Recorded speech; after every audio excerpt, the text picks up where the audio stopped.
What? Hi. Okay, so Jess is having a mic issue. While we figure that one out, we'll just go through and introduce ourselves. You all know who Jess is. We don't need to introduce her. And we'll start with John. Hi, name's John, he, him pronouns. I'm Fumixala on Twitter. Do we say who we're playing or? Not yet. We'll do that. Yeah. Anton. Hi, I am Anton, at Anton Gormula on Twitter, and I wave my hands around. That's a good explanation. It's so good, yeah. Hi, I'm Sam. I am not waving my hands around. I and they for pronouns. Awesome. I think you can hear me now. Hi, I'm Jess. This is my channel. Thanks for being here and bearing with me while I have microphone issues. But my name's Jess. Today I'll be your Langley. I don't know what that means, but I said it. And now let's go talk to our magical dragon friend of the hour, Dustin.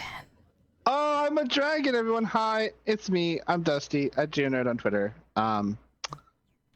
We're going to be playing Ryuutama, everyone. A very cute game. It is tagged as the Oregon Trail of TTRPGs. It is a cute. There's much cute in this game.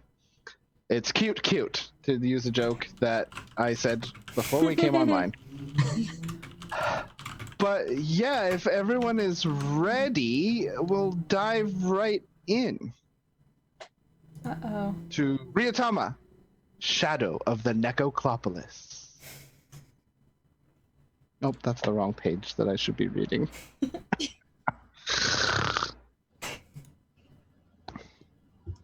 In the beginning, there was darkness.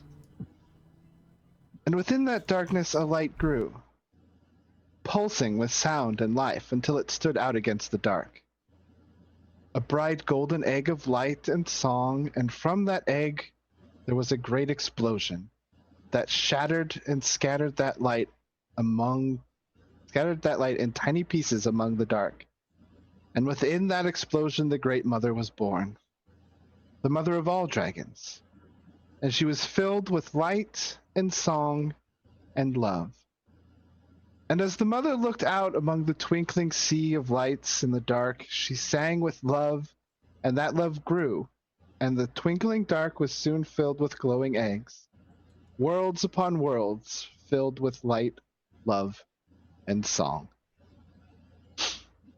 And as we zoom into one of those glowing worlds, we enter the atmosphere and we pass by a myriad of floating islands and a bright azure sea twinkling in the sun. And we zoom through clouds and cloud dragons as herds of different types of dragons fly through the skies. And we zoom in on one particular island, and that's the island of Fortuna, which you can see circled here on the map. And the camera pans across a bright green pasture and a little dirt road. And on that dirt road, there's a wagon. And it's being pulled by these two big oxen. And on that wagon is sitting a round, jolly man in green robes. He has a big sun hat that looks like it's seen a lot of wear. And he's got this big, green, bushy beard with little pink flowers in it. Oh, Poco, what a marvelous morning, eh? Nothing beats a summer morning like this. You could feel the possibility in the air. Can you feel it, Poco? And from next to him, in a bunch of little rags, you see this little dragon poke its head out, and his skin is the color of summer sunshine, and it glitters. And just to give you a sense of what this little dragon, what little Poco looks like, I'm going to take you over here really quick. And so that's a sun dragon, and that's what little Poco looks like. So Poco pokes his head out and looks up at the man and makes a little ho ho ho. Oh, it's the feeling of adventure, Poco. Oh, what are summers for if not for travel, adventure, song, and fun? Oh, yes! Yes! I think this is going to be filled with all of those things, Poco. I think today might be a day some people will talk about for a while. A good story to tell at a tavern, perhaps. Oh, yes, Poco. Yes, today is going to be a good day. He kind of lashes on the reins and the oxen pick up a little bit, and you see the camera pans back out as the cart moves past and farther down this path, and you see the green just stretching out for miles of rolling hills, and in the distance you see a couple islands floating into view above Fortuna, and the clouds around the man on the cart get a little dark, and it looks like it might rain. And then the camera shifts. And it turns back the way that the man had come from. And it zooms across the pastoral lands, these long prairies, slowly growing more and more farms. And then it comes to the stop of this small little walled village. Kind of reminiscent of a medieval German. There's all these little thatched huts. And they have the plaster and the wood framing on the outside that you can see. And it's in a little semicircle on the edge of these woods. And in the center, the town is just a bustle. There's a giant cart sitting in the center. And it's being loaded up by all the townsmen. And we see 4 characters kind of helping the town out. And we zoom in on an elderly woman, and she's the mayor, and this is the town of Portage, because I forgot to say that. And the mayor's name is Alwina. And she's just like, yes, everyone, come on, load up the food. We're going to be late for the summer festival. You there, you 4. Well, don't just stand around. We have to get ready. We got to get to the crossroads so we can all partake of the summer festival. And that is when we come upon you 4, as she points her finger. Yes, you. Oh, what was your name again? Pigtails. Oh, yeah. And like Langley is literally holding a box, like working, doing it, like on it, promise. And like is like what you see is like this fairly buff farmer lady, and she's the kind of person that only has like 2 types of clothes, her like work clothes, and then the slightly nicer thing she wears when she goes to sell her like farming stuff. And right now she's wearing her slightly nicer outfit. But yeah, she's fairly tall, has her hair kept in pigtails, and she is absolutely actively loading up whatever needs to be loaded. That's a lot of vegetables. Langley, I remembered. Yeah. Your cow ate my daffodils last week. Well, Langley looks over and like her cow, who is a big sweet floofer, I can only say,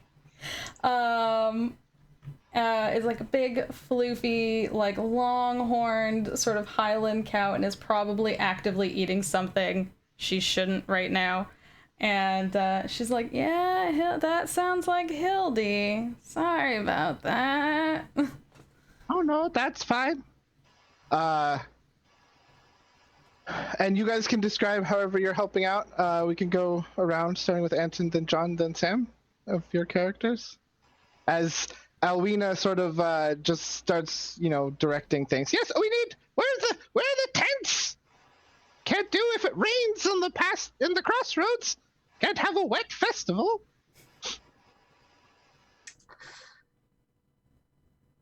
So my character is a very frail-looking man with a walking stick and a straw hat, and is looking around for something light that he can pick up. And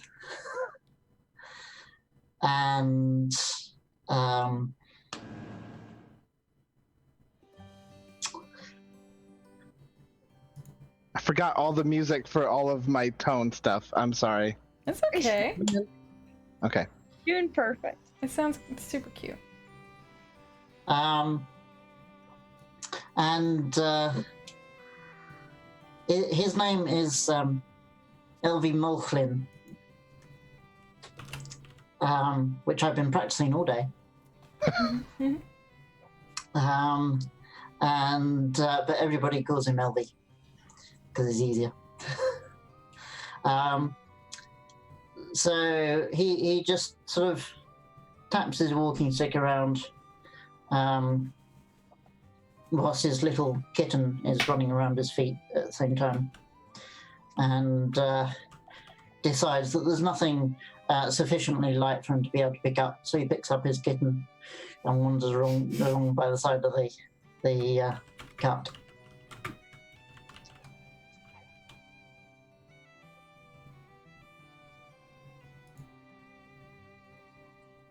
Where are you going with all that meat? You with the bow. I was told by the butcher to bring it over here. That's where I'm going with it. Oh, yes, put it next to the... Oh, I think the back of the cart has a bit of some snow dragons to keep it cold and fresh. You can't miss them, tiny. I hope we keep them fresh. I just killed them this morning. We have to keep them fresh or else they're going to rot by the time we get there. Well, on a summer day like this, yes. Smart thinking. Oh, I can't wait to see what you guys cook up. The barbecue's always my favorite part. I may be a small woman, but I love to eat. Speaking of that, do we have everything for the fire starter? Do we have to get that from... Oh, you should probably head over to Aldebrecht's. Right. The woodsman. Make sure that we have enough wood. Oh, he's not a fan of me. I tend to hunt in his general area, and he always has to shoo me away. Nah, he's a grumpy old man. If you say so. I'm sure you'll be fine. Just tell him that Alwina sent you. You! Oh, it's you. So it's Etienne Michel Saint-Martin Chevalier Belrose du Fontaine. And she is a lady knight who is probably a little overdressed for the summer, but it looks grand.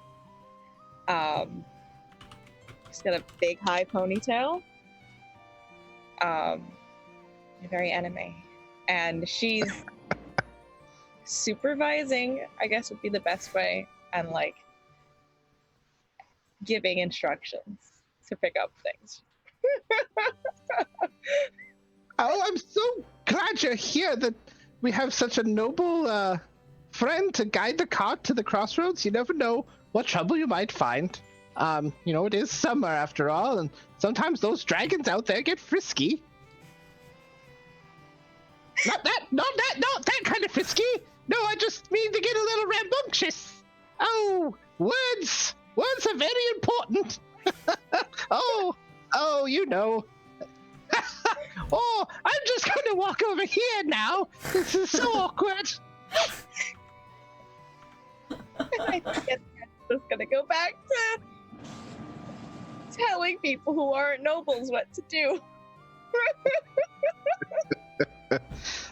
Yeah, so you guys are,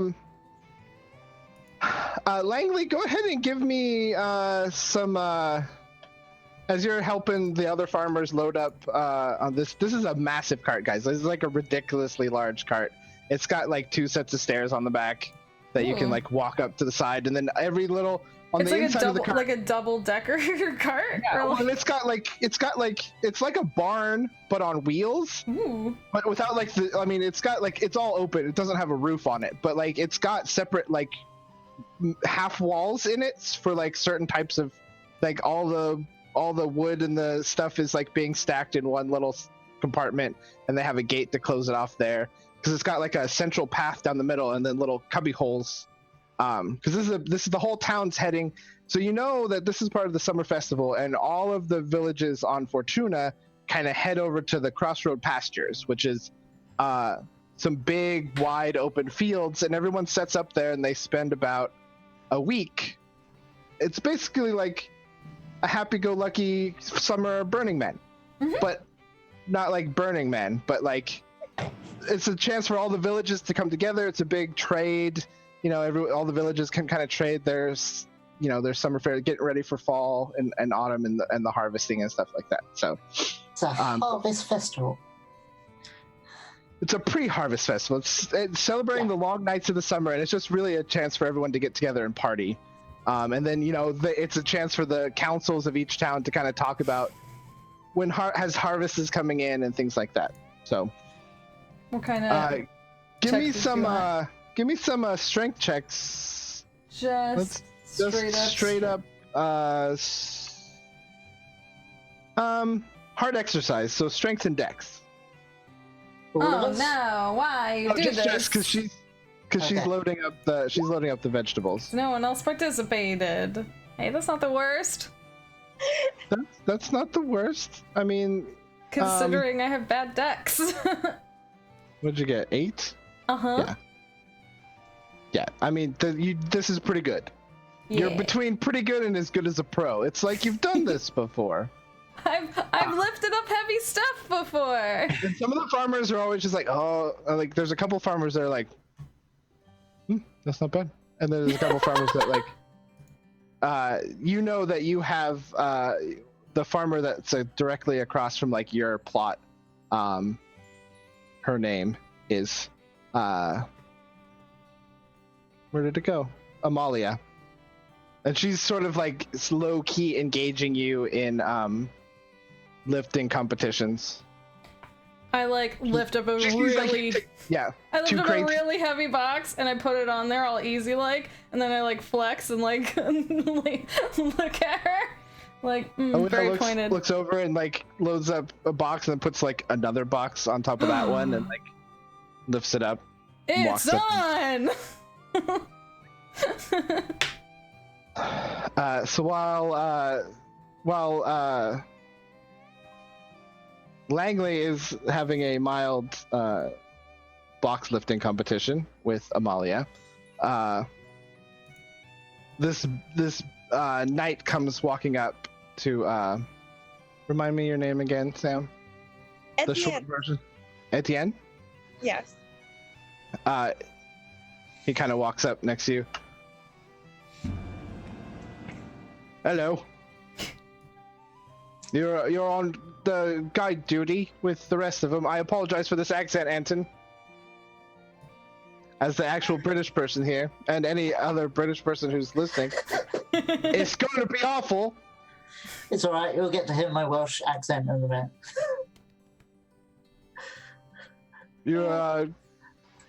Did you get assigned here? I got assigned here. I chose this assignment. You chose it all the way out here. Makes a good impression with the locals. I'd much rather be back at the city. Standing in front of a gate. That's my kind of work. Watching people come and go. Leaning up against the wall. I don't like walking. Not a lot of walls to lean up against here. Nope.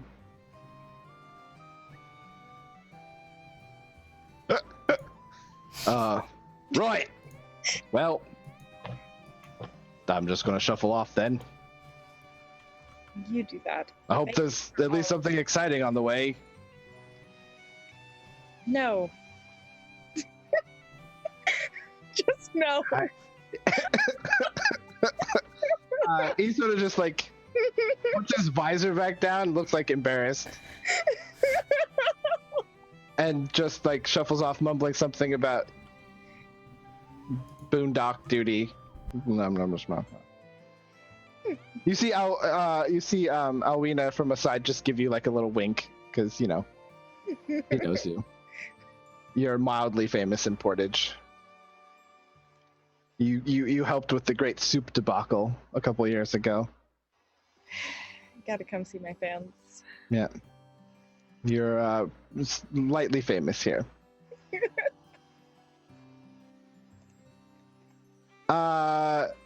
LV, what are you doing?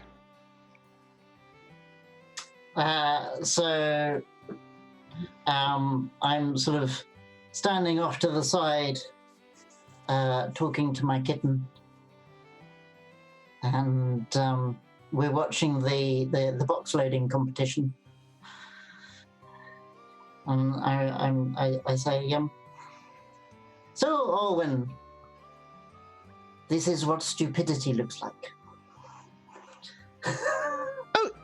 Oh, to your cat? Yeah. My cat. He just goes, meow. Excellent. Yes, I'm going to voice a cat as well. That's, look what I'm doing. Ridiculousness. Everything, and it's excellent. Okay, so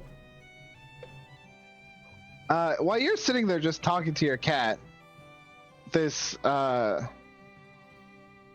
little kid runs up to you like, hey, what you doing? Why aren't you working like all the other big people? I'm a kid. So why aren't you working like all the other big people? Well, I'm a kid, I don't have to. Well, you could be a big person and you could work. I don't want to be a big person. Look what they're doing. Well, I don't really want to be a big person either. Don't you got to, though? You see this? It's a walking stick. It means that I don't have to do big person stuff. Is that magic? Can I get a walking stick that makes me not have to do stuff? Well, maybe. What's that mean? Is there like a quest for it? Can I go on a quest? Yes. Where do I have to go? What do I have to do? Point me in the direction of danger. I'm ready. Well, the first thing you had to do is help all these big people out with their boxes. Are you sure? His eyes go a little narrow at you. That sounds like a trick. Do me a... Oh. You know what I wish I had written down is the types of checks. They're in the character sheet. There's some. Oh, yes. Yeah. Negotiation? There should be, yeah, give me a negotiation. Oh, what's this kid's condition? Mm-hmm. Hey, language dog. Language. Young Missy. So, do we just get a total, or is it A total of the... total? So 7. Okay, yeah, no, that's enough. Let's see, contested is this kid is a kid. Yeah. He even said so. Yeah, he did say so. As kids are wont to do, they like to tell you they're kids. I'm this much. Yeah. I'm 5.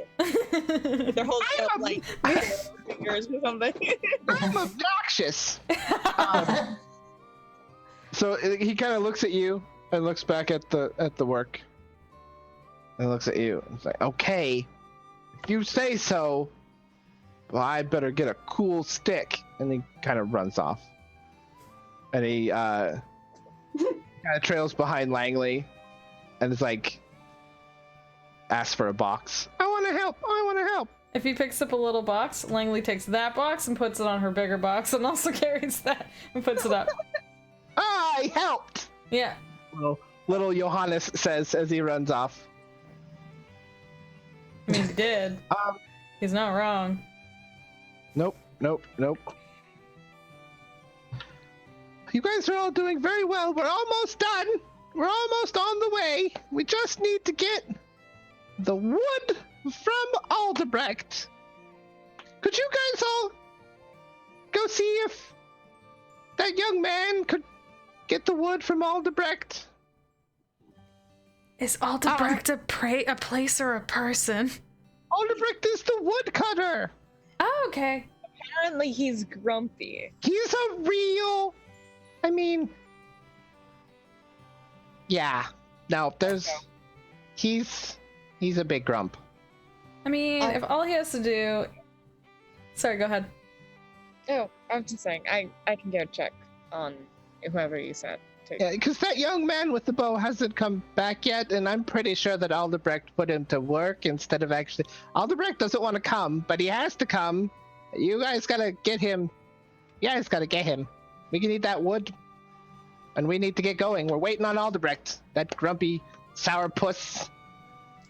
Okay, well, sure, Etienne will convince him, and if not, I'll just pick him up and bring him.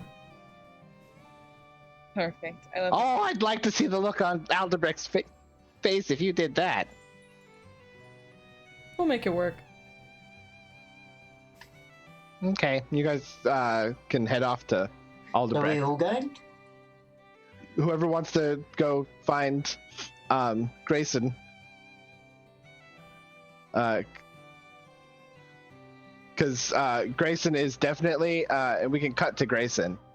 And Aldebrecht is this big old man, big curly mustache.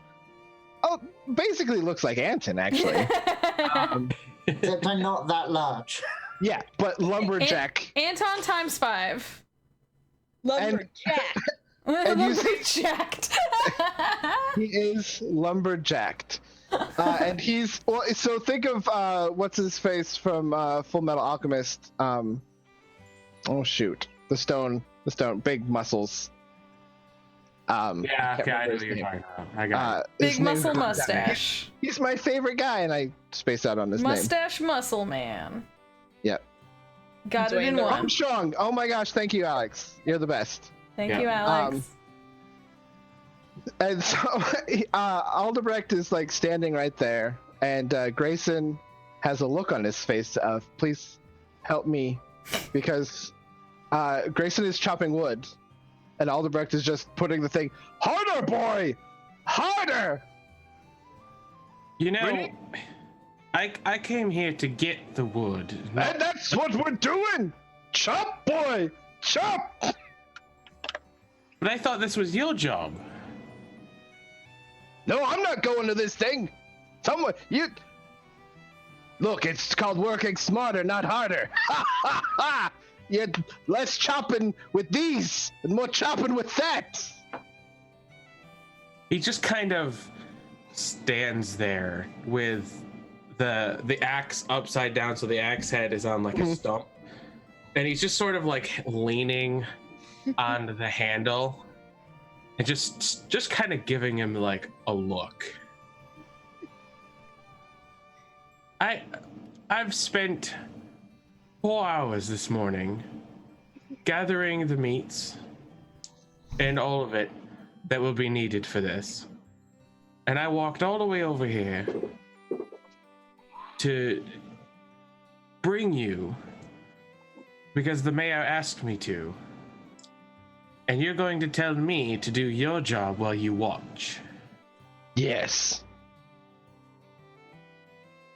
I don't think that's how that works. I think that's how that works. You know, I'm beginning to realize why you don't have an apprentice. They all run away. Maybe I should start chaining them to the... I don't think that's how that should work. Look, I just don't like talking to people. I just want the wood chopped. You're not gonna chop my wood, are you? No, because that's your job. Fine. Take this wood. Go. Tell Alwina she has all the wood that she needs. You're gonna need help though. Hang on. And he kind of goes back into the cart and lashes a yoke around his arms and like hauls out this cart. Just boom, boom, boom, and with all of this wood on it. He's like, here's the wood. Tell Alwina to have fun at the festival. I'm gonna stay here in a quiet town without all you people doing the talking. Why is it that you don't mingle with the town? Are you? Because my friends are the trees, boy, and the trees don't talk back.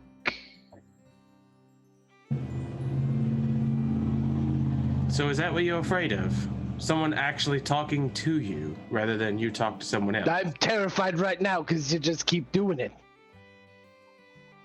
Well, maybe I should just keep doing it then, because sometimes we all have to face our fears, you know that.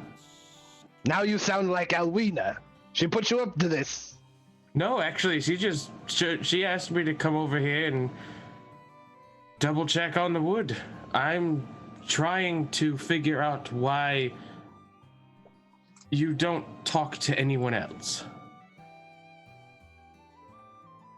I don't know. I just don't feel like it. It makes me, I don't like answering these questions. I'm gonna go into the house now. Hold on. What if... Look, Alamine is amazing. She will help us all in all ways that we need to along this journey. What if you came along, but you stayed at the back? You don't have to talk to anyone, because we will need the wood. We're going to need the help. There's going to be a lot of trees. Make new friends. And you can come along. You can help us with our wood supply. No, I'm honestly not. Does it look like I'm laughing? I'm being honest. Some people laugh on the inside. You know who else doesn't laugh? Trees. Sometimes they whisper. They whisper when the wind blows through them. And it's almost like they're talking, but they're talking things that I like to hear. Just whoosh. Roll me a negotiation. It's a negotiation. It should be in your It's in character. checks. It's Yeah. in checks. Yeah, the tab that's marked checks. And Oh, there we then, go. I'm gonna say his condition. So it's intelligence and spirit? Yeah. Yes.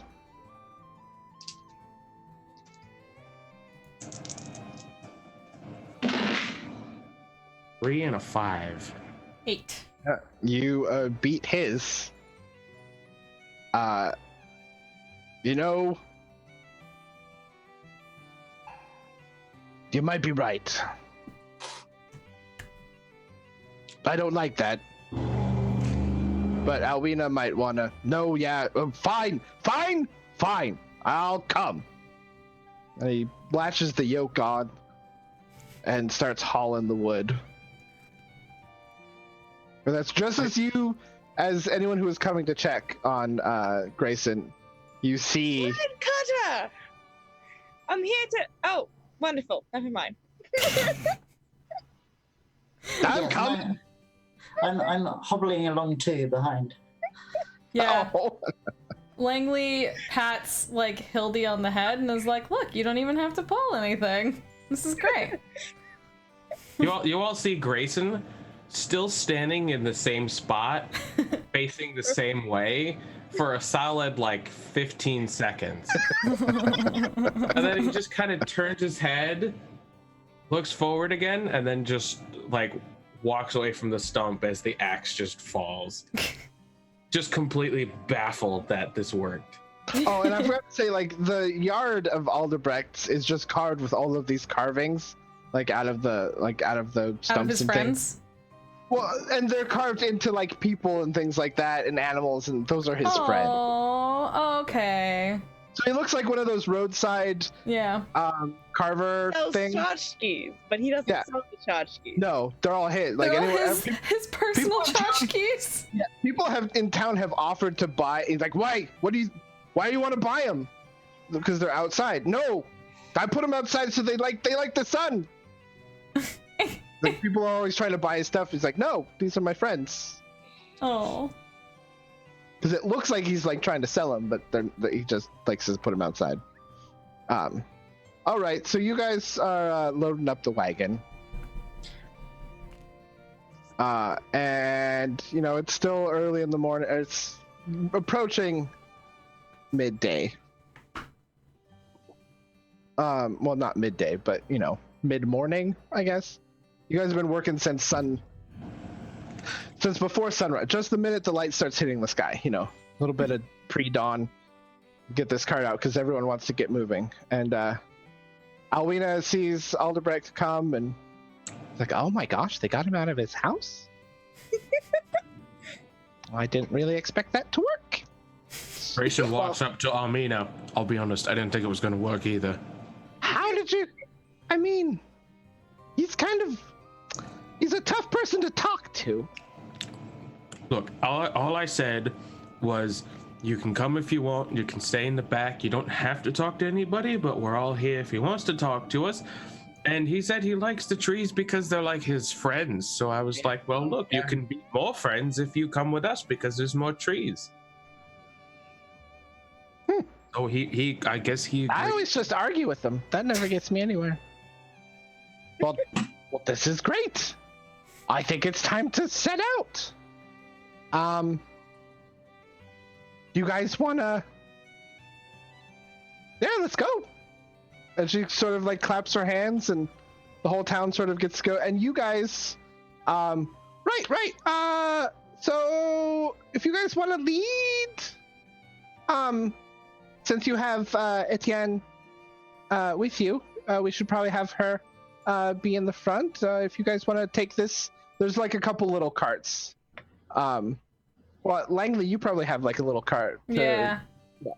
Hildy has a little cart. If you guys want to take the load, we'll load up the we'll get the ox hitched to the big cart and we'll all head out. Oh, I'm so excited, guys. I'm so excited. Plus it looks like a good day for travel. We should get on the road now. So yeah, I think we're going to move into preparing the cart. Preparing the cart? Well, no, not preparing the cart, but preparing for travel. So, you guys want to... Before we leave, I have to whistle, and then out from, like, the fields comes, like, a deer. Just cuz. See Langley go... "Woo." Yeah, like, have you ever seen those, like, Nordic, herd yodeling? And it calls the animals over. It's like that. Langley yodels. And out comes a deer from like the field. And as she approaches, as this deer approaches, she says, "Hey Jane," and she goes to like pet her on the head, and before she can get her hand on the deer's head, a cat pops its head out. And she's like, "Oh, and Rupert." And she pets the cat and then the deer. So Jane is the name of the deer? Jane is the doe, and Rupert is the cat. All you see is a small like sign of recognition from Grayson, and he goes, "Langley, you're bringing Jane." Well, you think she shouldn't be invited to the party? I didn't say that. I just, we don't know what kind of, there's wolves and bears and There's who wolves knows? and bears around here too. That's true, but they don't have me to stop them. Well, but you're coming with, therefore, you're the safest one to be around. Therefore, Jane should come with us. You've just been logicked by the farmer. You're right. Mm-hmm. At her? I'll just, yeah, let's go. Oh, you want to pet her? Yeah, she'd absolutely. She'd like looks at you, and if you go to pet her, Rupert comes stumbling over her face to try and snatch the pets first, and he's just this like sort of this cat that is basically attached to this deer. Too far. I imagine as LV walks past, Orwin will jump off his shoulder and onto the back of the deer and start pouring at Rupert. Is he making biscuits? Is he doing needs? Oh. Rupert like goes back to the rump to where there's more room and makes a little kitty like circle. This is the game, guys. This Everybody. is the game. It's just cute Two things, cats okay? playing on a deer. Orwin's just a kitten. He's probably 6 months old or something. Oh. Rupert gives him a bath. Ah, yes, the pin down and bath. My It's bath time. Okay, so you guys are gonna head off. So we're gonna do the thing that I love about Ryuutama, and because I forgot to have you roll this, since we're gonna technically start your day now. If everyone could give me a condition check. Oh yeah. And this will tell me how you guys are feeling for the day, and that's a strength and spirit. Ooh. Oh, I don't think I'm feeling that great, you guys. Oh, well, someone got a nat or a crit on their condition check. Sam, you 3 + 2. That's fine. That's a 5. John and Sam both got 5. So I got 3 and 1. So I have a fumble. Oh no! Well, mark down a fumble point. I have a fumble. I get one too. Now let me just remember where the condition check thing is, because I know.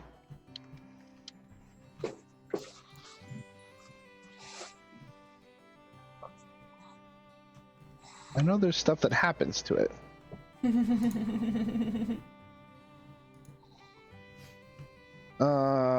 Hang on. Okay. So 10 or higher, you're feeling great. It's because I won the box lifting competition. And then I out-logicked the hunter, who I'm pretty sure is technically more intelligent than me. Yeah, I'm a 4.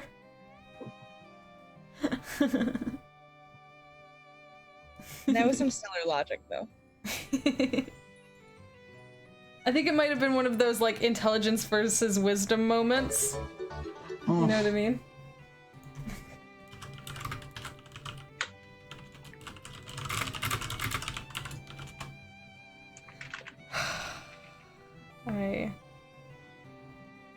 Okay, but my problem is I don't know where I thought there was stuff for certain numbers of condition checks, but I can't find it now.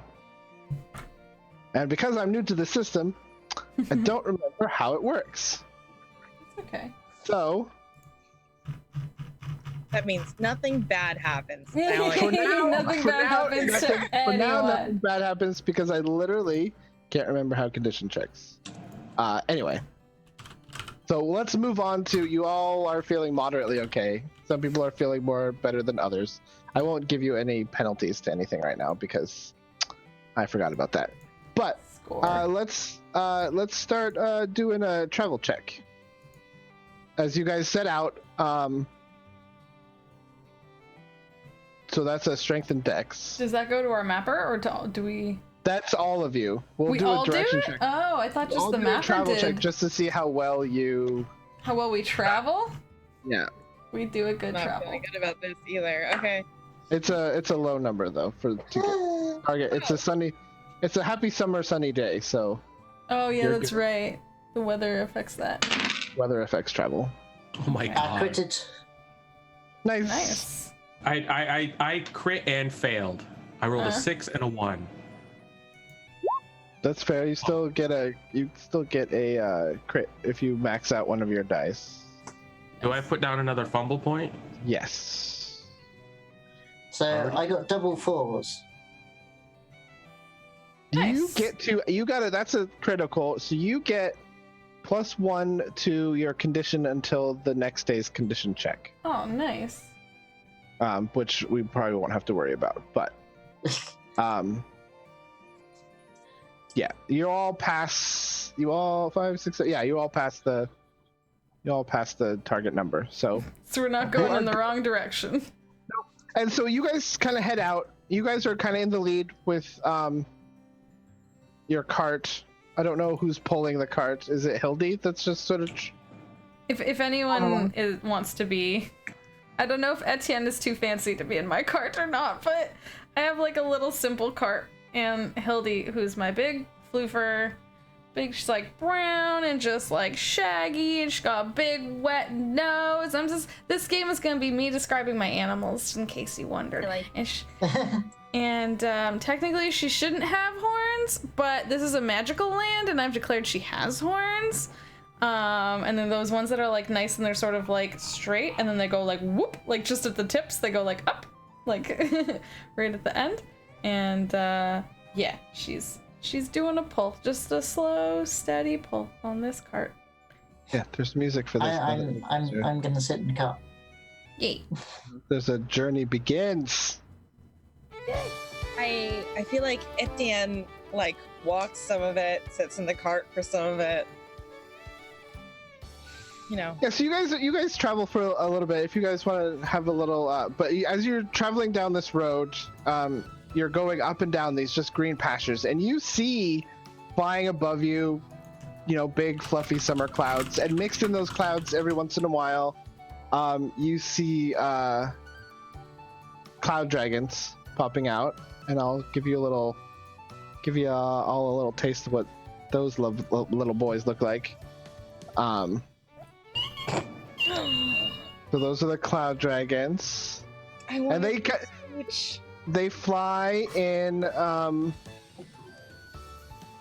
They fly up in the sky, and they're in little herds, and they kind of dart in and out among the clouds. So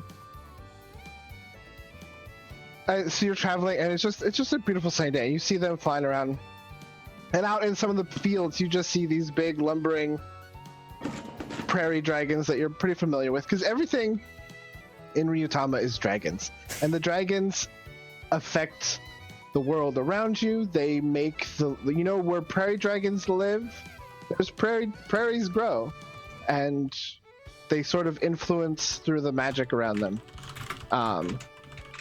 the area. And so you guys are traveling. Go ahead and as the road travels along, you guys are talking, chatting, kind of keeping track, but the mapper, you're coming up to some fork in the road, so go ahead and give me a direction check.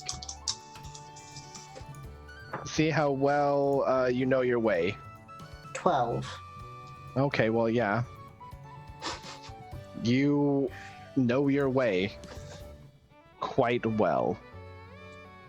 So obviously, I mean, you've been down this road, so you go, oh. You probably tell Langley. That way. Oh, okay. Like, readjust Hildy. Hey, like, Hildy's not paying attention. Gotta give Hildy, like, a pat. Like, Hildy, this one. Come on. And Anna starts walking next to the cow and, like... She'll respond to that. She'll, like... she'll, like, be very careful, like, with her... She'll actually, like, her little steps will change because she's very careful that she doesn't want to step on your feeties. So she, like, does little steppies, and then she, like, adjusts back in. This is Also- my best. I love her. Also, I realized I've put the deer heart butt emote in the chat, and I realized this is the view because Jane is up ahead, so you just see like deer butt with and then two cats on a deer butt up ahead.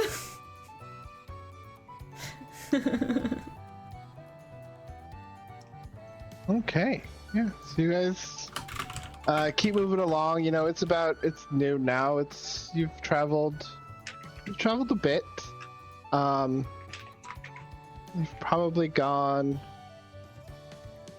a few miles, and it's still a few.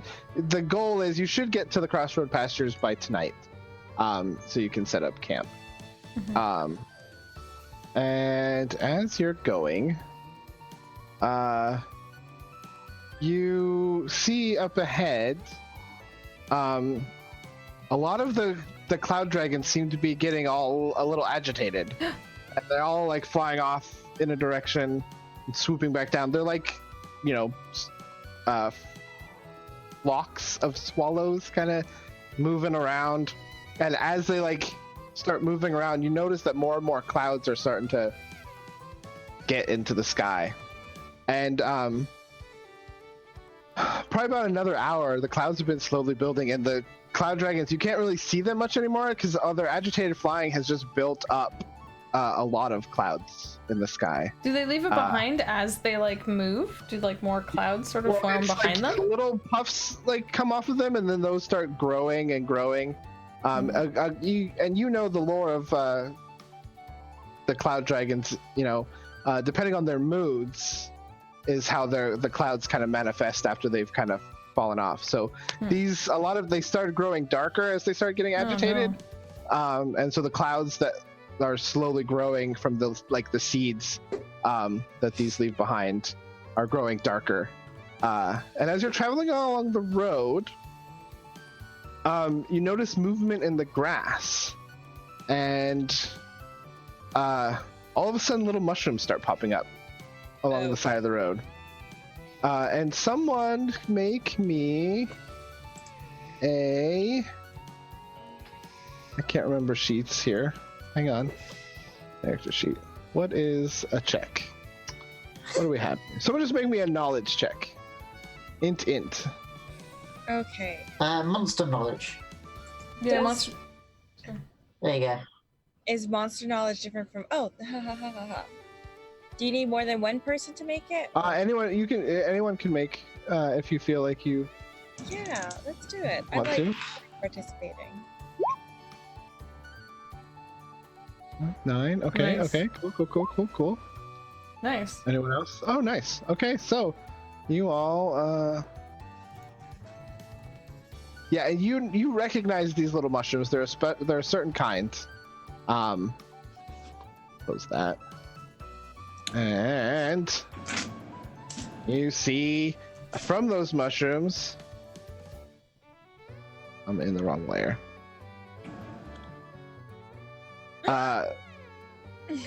And you know what these are. These are rain dragons. And Looks like rain happens when- dragons. Yeah. When they start crawling out of the ground, you know what's about to happen. And almost instantly, it starts raining. And it's not a heavy rain, but it might slow you guys down. So if everyone can give me a travel check again. I'm gonna go and grab Olwyn off Jane's back and just slip him into one of the many pockets in my robe. I think Jane was like walking further ahead, and now she's like come back. Like, 'cause she likes to walk a little bit ahead, but now she's come back to the cart, so she would definitely bring you your kitten back. Right, so I got another fumble. Oh boy. Oh, nice, John. I just double crit the travel check. Okay. That definitely beats the where's my Actually, what's the terrain right now? you're in grasslands. Oop. Not good. Because I should have got a +1 to that. Because I have a walking stick. Oh, that's true. Okay, well, So that's a 6 for me.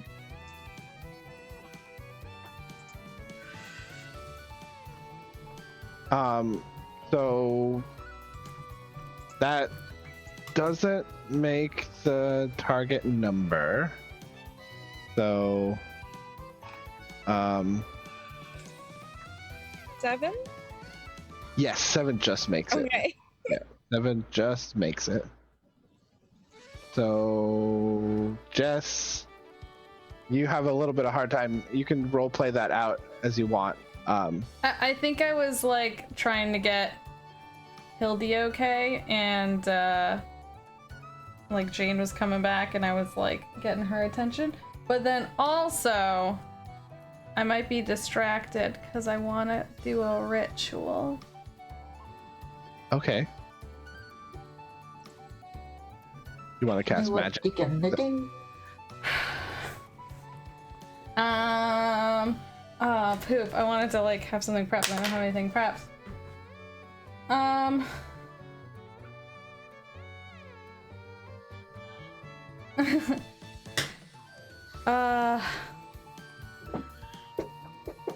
don't know. Langley is calling back the animals, and she's flustered, and she's like, all this is happening, and then she's trying to remember the words, and she kind of shakes her head and goes, now we got all this rain, but we still have to get through this terrain. Koro Pokoro, magic leaf! And the giant leaf literally appears above all our heads, and it is large enough to cover 7 people, and it's sort of like covers, like just a leaf floats above our head and over the cart. And I would say if it fits 7 people, could it get us 4 and also just our like little naminals? So because that's like 4, 5, 6, like that's 6 bodies basically. Yep. So from Langley's little magical chant, she sings the songs of the dragons, and from like the back of the cart, this little sprout pops up, and then this big old leaf unfurls, and you now have sort of a covered wagon, as it were, with the big old leaf. Oh, that's better. Sorry, that took a second. It's all right. I appreciate the help. That's nothing. You don't see that every day. I'm gonna say, presumably with mine, because I failed as well. Mm-hmm.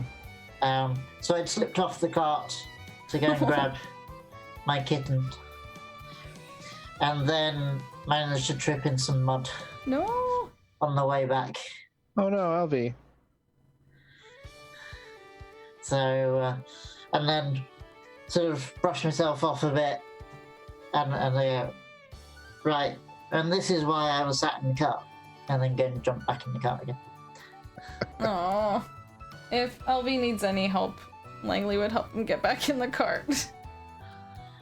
Yeah, well, you're probably still moving at the time. I was gonna say, something, 'cause like, we're it's- still moving, but we like got Hildy to slow down, but she didn't stop because Yes. she wants to keep going, and I feel like maybe some of the other carts have to like wait for Hildy slow down, maybe.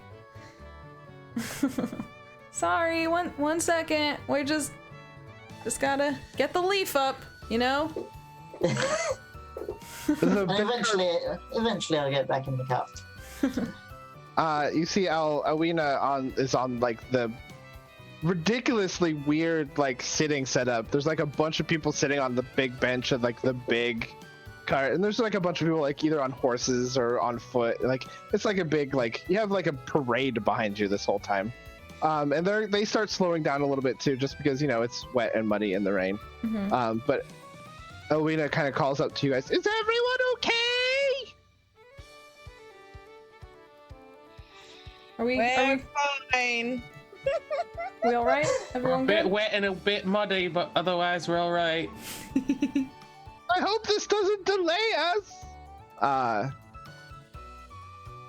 And you guys take a time to travel through. And probably about an hour or two goes by. And as you're running, you know, the rain is died down a little bit. You know, the roads are a little muddy though, and the little rain dragons are kind of flirting around, slowly moving around, and you know, every once in a while one looks up at you and they're holding their little mushroom umbrellas and they look at you and they kind of smile as a dragon. You assume it's a dragon smile. They wiggle their mushrooms as you go by. Wiggle the leaf. Yeah. And like the rain goes like. And up ahead, you see a weird sight. Uh-oh. There's this wagon that's blocking the road, and it looks like it's crooked, like it's missing wheels or something. And around it, there's just this beam. There's a hole in the clouds, and just a beam of sunlight coming down over this wagon. And you'll have to slow down to approach. But you see a man in sort of muddy green robes, just sort of kicking the wagon and kind of walking around, hands on his hips, walking around. And the back of the wagon is just filled with all of these barrels.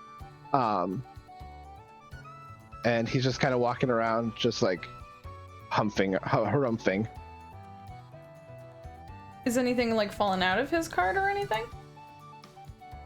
No, it's all latched down, but it looks like one whole side of it is like tipped. You can't see the side it's tipping away from you. Ah.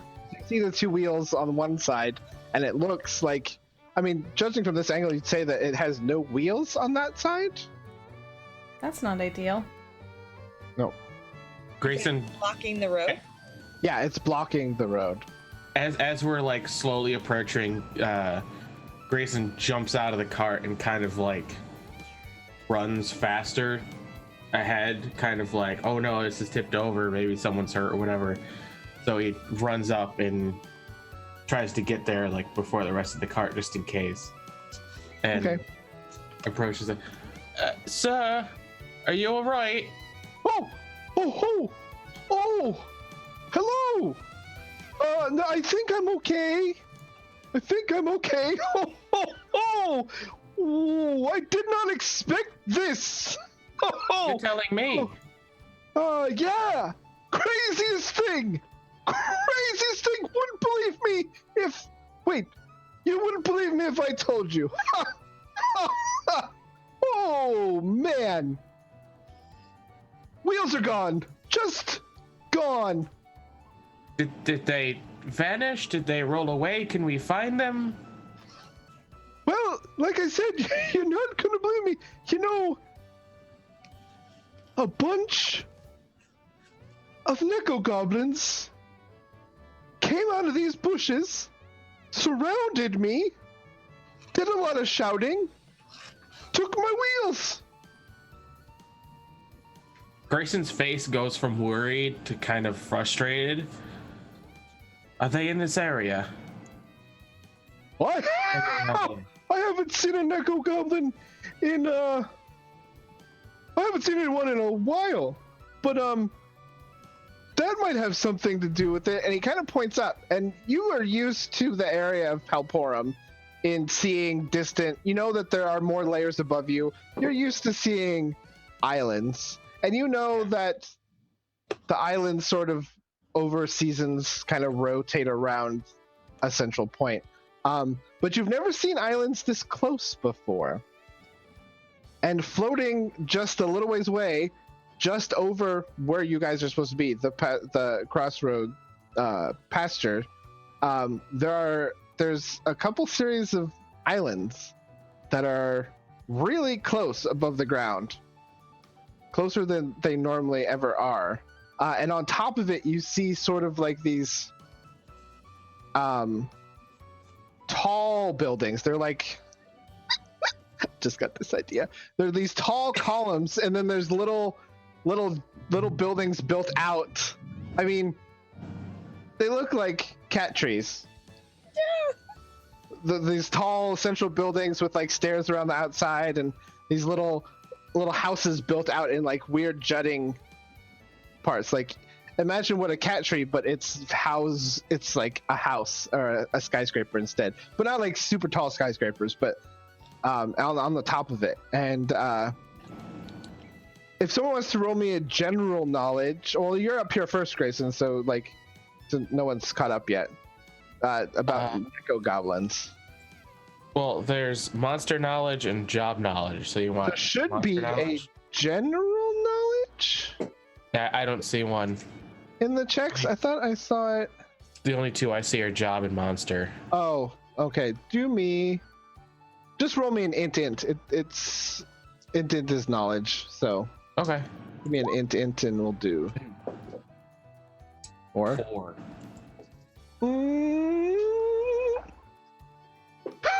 I love that 4 is even a kid could do better in the evaluation. But yeah, you're thoroughly confused about Neko-Goblins being like, you don't understand why he would say Neko-Goblins are here, and you're not sure what that is that you see, but you know, like, there's a little bit of clawing in your mind that something's wrong. But I'm sorry that I'm in the way. I see you all heading to the pasture lands too? Oh, yeah, we're heading out for the festival. Oh, that's where I'm going. I got all this beer stuff. I thought people would enjoy it.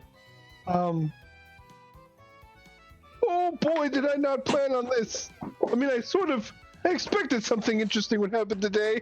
Oh. So did they take your wheels and go away, or did they Oh no, they took my wheels and headed that way. Straight where we kind of have to go. So that's a plus, right? You always look at the pluses. Well, as long as we know where they are, we should be able to get them. Yeah, they took. So that's definitely a plus. Look, all my wheels. Craziest thing. Are we close enough now to I'd say you guys have caught up. and we've heard that they took all my wheels? Yes. And can we see the The cat tree. You can Yeah, see the islands are probably about a mile more away or so, but they're floating up above. And you can see out in the pasture lands, there's already some people who have been setting up stuff. You're not the first town to get here. You're maybe like the third town to get here. Okay. Can I do a check? Yes. See if I know anything. And does my refined education play into this? I will say you can have a +1. Yes. I'm so happy. So that would make that 9 a 10. Oh, a 10. Well, there you go. You're as good as a 10. pro. So you know that normally Neko-Goblins are very independent. Like, they don't really hang out in lots of groups. They're sort of, a Neko-Goblin will have a litter of cats. They'll grow up to a certain age, and then they all spread out because they're very adventurous. They're very curious. And they're also very mischievous. But you have heard tale of one of the islands of Palporum, and it's mostly just stories of a whole city of Neko-Goblins. And you've probably read this in the weird and interesting of Palporum in one of your school classes, because the higher up tiers are a little more of a mystery. And you know that there has been talk of islands that can move through the tiers, much like the air balloons that take people from island to island up here in the first and second rings. But lots of people think that that's crazy. You can't move lands. The lands are where they are. They rotate, but you can't go up and down. That's just nuts. But, This has definitely come on down. yeah. This is definitely, because this wasn't here yesterday. But yeah, this is a strange. There's tales of Neko-Goblin, of a whole city of Neko-Goblins, but you've never actually thought that it was real until today. I think Etienne stands there with her hands on her hips and just says, I'm going to have to write my tutor about this. Well. It's It's a story, right? I mean, what is that? Why is it here? Why did they take my wheels? It looks like a city of Neko-Goblins. I don't know why it's here. And I don't know why they took your wheels.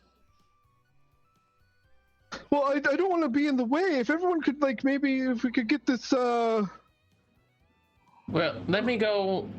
Alwina's back there. She probably has no idea what's going on. I'll go talk with her. What do you mean? I don't know what's going on. And you kind of get startled. And Alwina is a small lady, and apparently she's right behind you now, because you guys have been held up here for a while. Oh, I'm sure you probably heard what the deal is. His The wheels wheels? are gone. Yeah, I mean, we don't have any spare ones, do we? Oh, well, I mean, you're traveling. We should always have some spare ones. We could go talk to the smith. I'm sure he's brought some extra wheels. I'd say that there are, yeah, you could totally have, there's wheels that we could get. She sort of like snaps and yells. Hang on, I have a name. Sure, I do. The name is Carsten! Carsten! Carsten! Get the wheels! This man has lost his wheels! What? I said this man has lost his wheels! Who loses wheels? This man here has lost his wheels. That's weird. Just get the wheels. You see what I have to deal with? Man, no one in this town. They're all children. You're very patient, and you're very good at I this. mean, I've been around for a long time. When you've been around for as long as me, your patience, you just sort of learn. It's that This or is why you're the mayor. you're darn tootin', that's why I'm the mayor. This town wouldn't run without me. Now let's get this man some wheels. LV hobbles up and he goes, "Does anybody need some healing?" No, but I need some wheeling. I'm so sorry. You guys are so wonderful to help me. I have fear in the confusion. I've forgotten to introduce myself. My name's Heller. It's a pleasure to meet you. And he sort of takes off his hat, and you see that not only is his big green bushy beard with the little pink flowers, he has a long flowing like green hair, and it's kind of tied off into like a little braid off to the side, and a little messy on the top. Grayson takes his hat off and holds out a hand to shake his. It's a pleasure to meet you. You're a strong man, aren't you? Bet you've got some stories. Maybe when we're on the road, I'll share some with you. Yes, I would. Love that. I'll shake his hand and introduce myself with my full name. Why, that is a name, my dear lady. Polko, did you hear that name? You hear some noise from the cart, and a little sun dragon pops up on top of one of the barrels. Oh, aren't you lovely? Ah, you're a fancy lass, aren't you? That doesn't sound too bad. Please don't take offense. Just, you look like you could win in a fight with anyone. That's what I've trained to do, yes. Luckily, it doesn't seem like it'll be something that we need to do here Oh, I hope not. in the town. And then, like, just looking up at, like, right.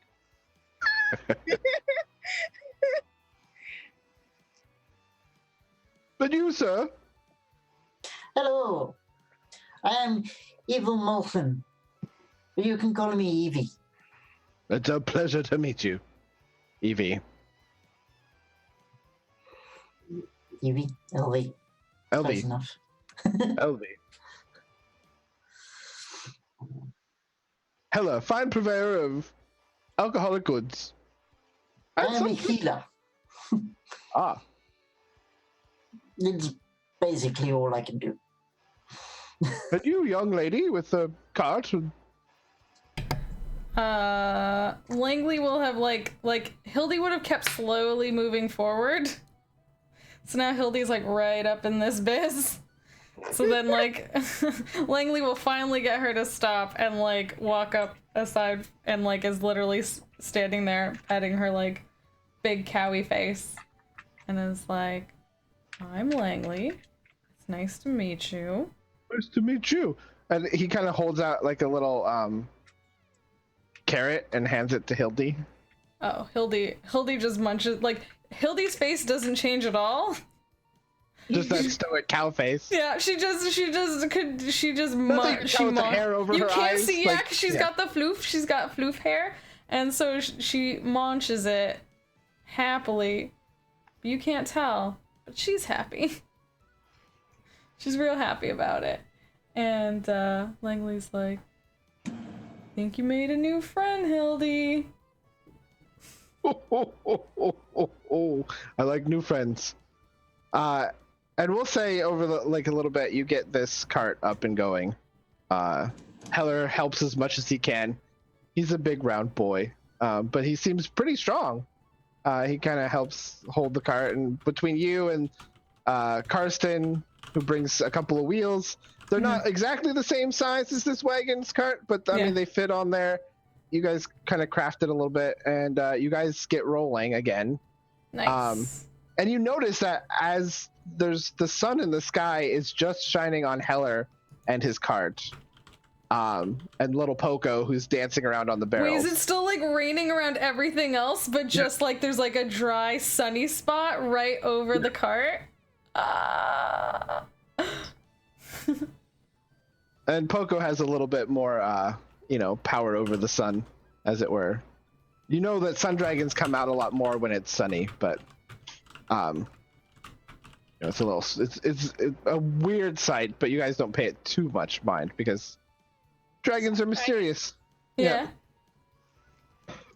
Hey, Dragon Heller. didn't get- Oh, sorry. Go ahead. No, Dragon didn't want to get wet. Yeah.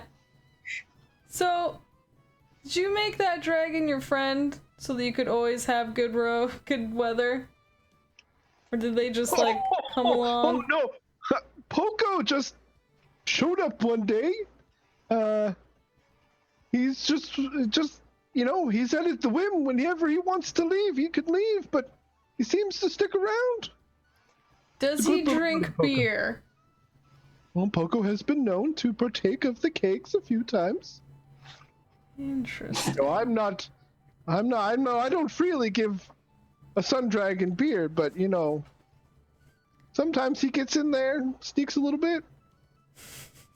What am I to do? He enjoys it. Oh, you haven't seen anything till you've seen an inebriated sun dragon. Let me tell you. But they always have a sunny disposition. Oh. It's probably not a bright idea either. Oh! Yes, we're gonna have a fun summer festival. And you guys make it to the camp. As you get him up and going, and you kind of head down the road, and it veers off towards the crossroads pastures. And this is an area where almost all of the roads from town sort of meet, from all the towns on Fortuna, meet in this big sort of, not really a valley, but it's a really low part among all these rolling hills, because you've been just traveling through rolling hills. This nice big flat part. There's a little stream that kind of runs through, some trees that follow along that stream. And this is where you guys are going to be setting up. And there's already a couple towns that have started pitching up their tents, and you notice that there's a lot of hustle, there's a lot of bustle, and maybe just on the other side of that little creek or river, there's some people standing on the river, and they're pointing up at the island, and a couple people see you guys coming, and they start running up, and they're like waving their hands. Hey! Do you think we should talk to them?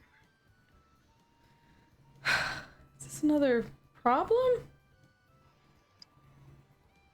Likely has to do with the. Yeah, we should find out, I think. Do you want to talk to them? I'll talk to them.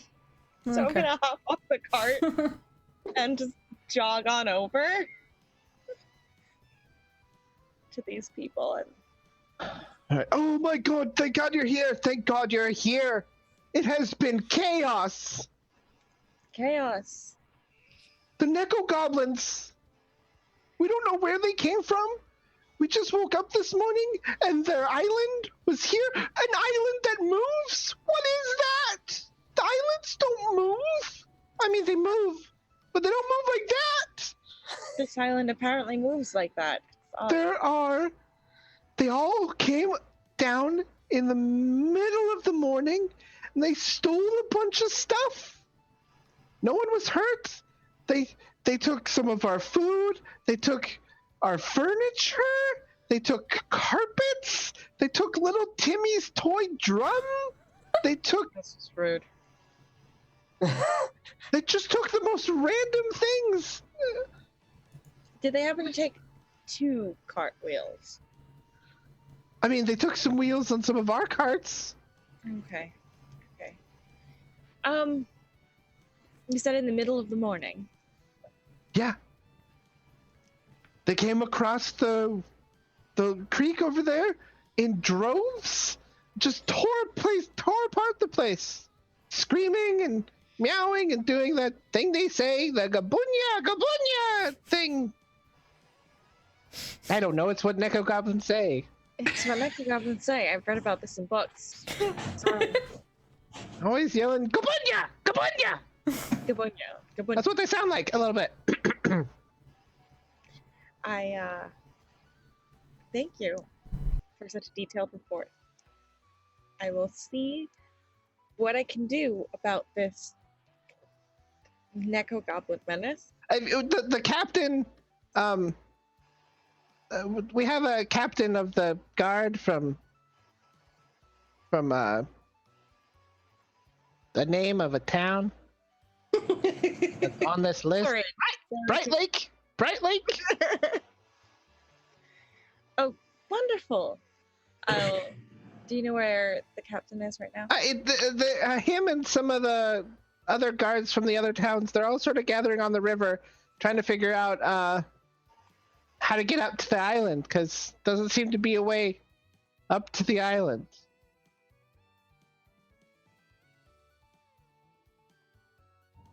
All right, thank you. You're welcome. But the festival's ruined if we don't get our stuff back. Little Timmy won't have his drum. Our food, our furniture, priceless heirlooms, and junk. But some of it was priceless heirlooms. But what if they come back? I mean, presumably this field that they will come in and raid it is now a muddy mess. it's a bit of a muddy mess. It hasn't rained as much here as it's been raining on your trip, because the rain is pretty much stopped by the time you got to this area. There's still a little cloudy, like sun peeking through. LV is going to get off the cart and he's going to touch the ground. And suddenly, a whole area of ground is covered in lots of tiny flowers. Oh, nice. And I cast a spell which... no. That's one of Jess's, yeah. She likes that one. The ground is now covered in flowers. Oh, okay. Well, that helps with the mud. Thank you. Stranger person. This is LV. Thank you, LV. All right. Langley, Grayson, LV. I I've been told that the captain of the guard from Bright Lake is here, and I'm going to go check with him to see what he could possibly tell us about this Neko-Goblin home island situation. Any of you are invited if you'd like. But, I'll come along. if you don't come along, maybe we just keep an eye on our stuff, this town's stuff, Yes. in case Neko-Goblins rain from the sky again. I'll stay with the cot. I've got a keen eye. I'll keep an eye out for everything.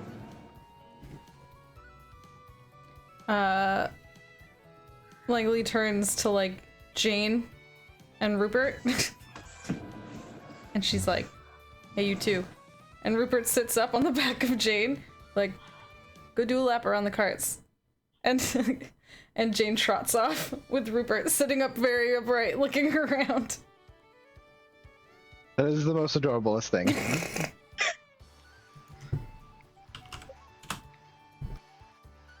Alright, I'm going to do what I said I was going to do. Okay. So you kind of walk across the field where everyone's kind of setting up, and you just see a bunch of people, you know, picking up messes. Like, they're still cleaning up. The Neko-Goblins came through, and they just like trashed the place. And people are like, you hear mumbled murmurs of like, "Oh my gosh, what's gonna happen to the summer festival? This is what are we gonna do about the Neko-Goblins?"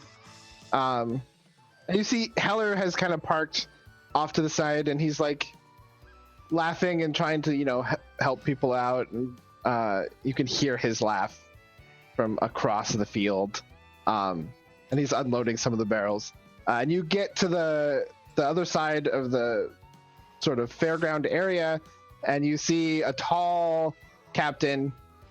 She's got sort of like white polished plate mail. She's just sort of standing there with two other. They look more like town police, as it were. You know, like towny. Like they're not like part of the army that's stationed here. I mean, you're in sort of you're an island of a kingdom, and there's a garrison here, and this captain definitely looks like she's from the garrison. It's just this white polished sort of not shiny. What's that? The satin? No, there's a type of sheen. There's a type of sheen that metal has where it's not shiny, but it's like matte. It's matte. Yeah. And it's got like this gold and red trim along the edges, and you know those are the colors of, you know, this kingdom that doesn't have a name yet, but will eventually. And then some town police, as it were. It's just constables from the towns, and they're all just like, it's a bunch of old men grumbling while a competent woman is handling the details. All right. And she sort of turns around and looks at you, and she's like, "Oh, thank God, someone smart and competent." And she kind of looks at the little grumbling constables, and they're like, oh.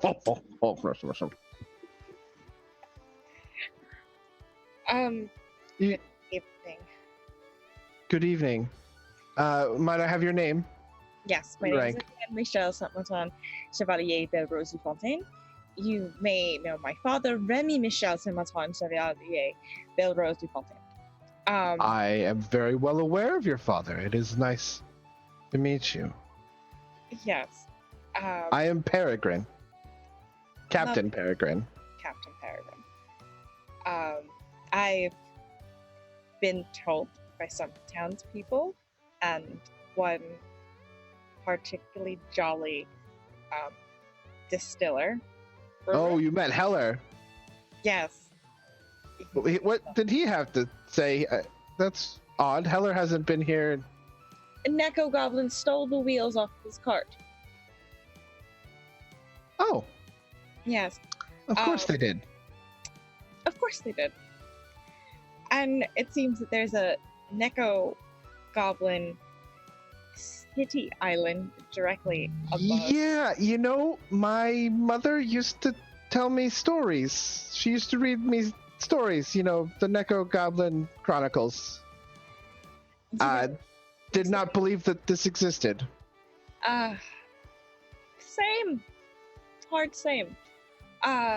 Is there anything you need help with? Well, we need someone to get up there.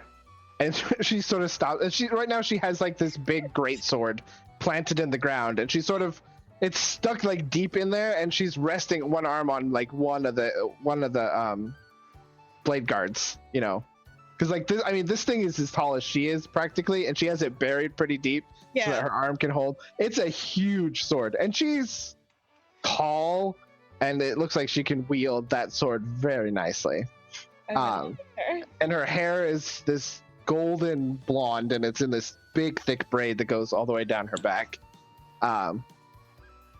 And she just kind of leans up and just like, I don't know how we're getting up there, but we need to figure out what they're doing here. Not that you can reason with Neko-Goblins that much, but they stole our stuff and we need to get it back. And we also need to figure out why they're stealing our stuff. I mean, there's probably absolutely no reason but to ruin my day, honestly. Honestly, this seems like it's been absolute chaos, and I am just impressed at how well you've managed the situation thus far. I mean, it's been, and she sort of like leans up to you, it's been a time. Everyone has an opinion, and they think they can do it better. And honestly, it's amazing that none of these mayors or these constables are floating in that river next to me. Because I just kind of want to push them in.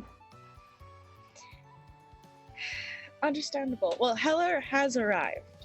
I don't know if that... Oh, I mean, I could use a drink. But we need to figure out how... Okay. Hey, Arya, what's up?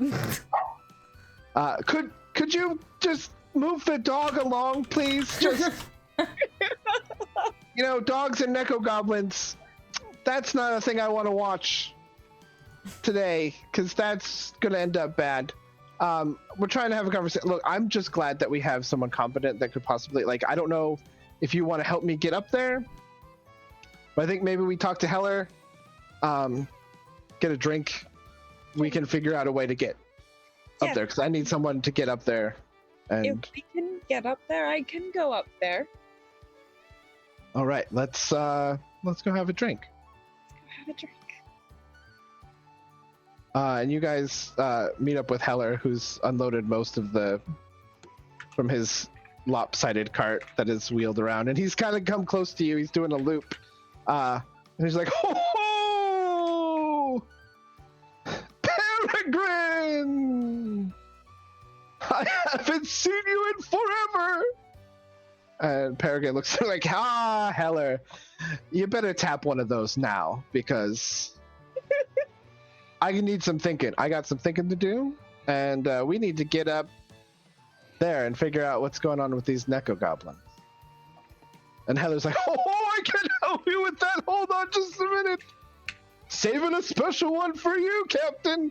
He rolls off this barrel, and he rolls it towards the edge, lashes it down, and you see Poco jumps onto the top, and with this deft movement, he has placed the tap, and somehow a hammer came out of his clothes and just plunk, and it's tapped, and he flips the switch, and somehow a mug has appeared in his hand, and he flips the tap on the keg, pours a big thing, closes it, and it's just, and before you know it, anyone that wants a beer now has a mug of ale. Like he just goes, and it's just this fluid motion as he. Now, let's talk about Neko-Goblins. You guys say you need to get up there. And Peregrine sort of like looks at all of you. I'm like, I mean, Etienne has volunteered. Apparently she has some friends who are willing to go up there and investigate.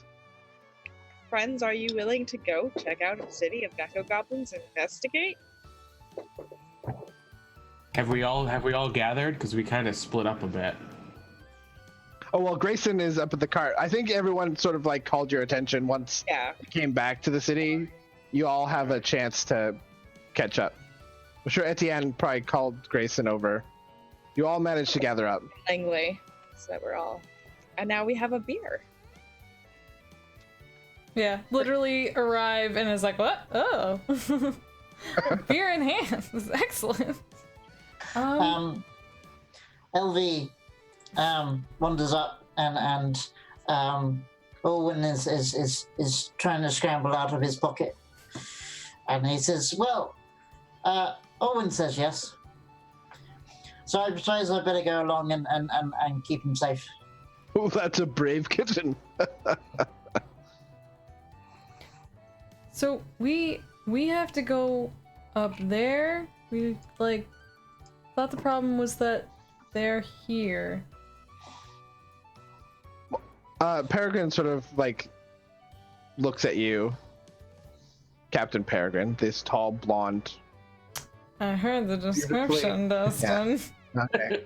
She kind of looks at you and says, well, the thing is, they have a lot of things, and if I don't bring them back down, I'm never going to hear the end of it. Well, how did they get back up there? I can see a way to get down. It's just down. But how did they take all that stuff and then go back up? You know, that's what I've been trying to figure out. None of us know. No one bothered to chase after them. Everyone just started running to me for help the minute they came. By the time I came out, they had already crossed the river. I couldn't catch up with them. Haven't seen them since. Followed the tracks right to under the island. Nothing. They just stopped. It's like they floated up. I have no idea how to get up there. Do we have a balloon? We do not have a balloon. It was The worth most- asking. No, that's fair. A couple of the people said just build a balloon. Like, that's gonna solve my problem. We don't have one. The nearest Portage town. Oh, you guys are from Portage. But that's confusing because that's not actually a Portage town. Don't ever. I always wondered why they named that Portage. Anyway, the nearest balloon base. I don't know what you would call a place that had a balloon. The nearest port, as it were, for these flying islands. Obviously, I haven't thought about the entire language of this world yet. How do you deal with flying islands? Anyway, a port is a port, right? It's an airport. Yeah, sort of. It's an island port. Anyway, the nearest port, they're not here yet. I don't think they would think to bring a balloon either, though, because this is all about partying, right?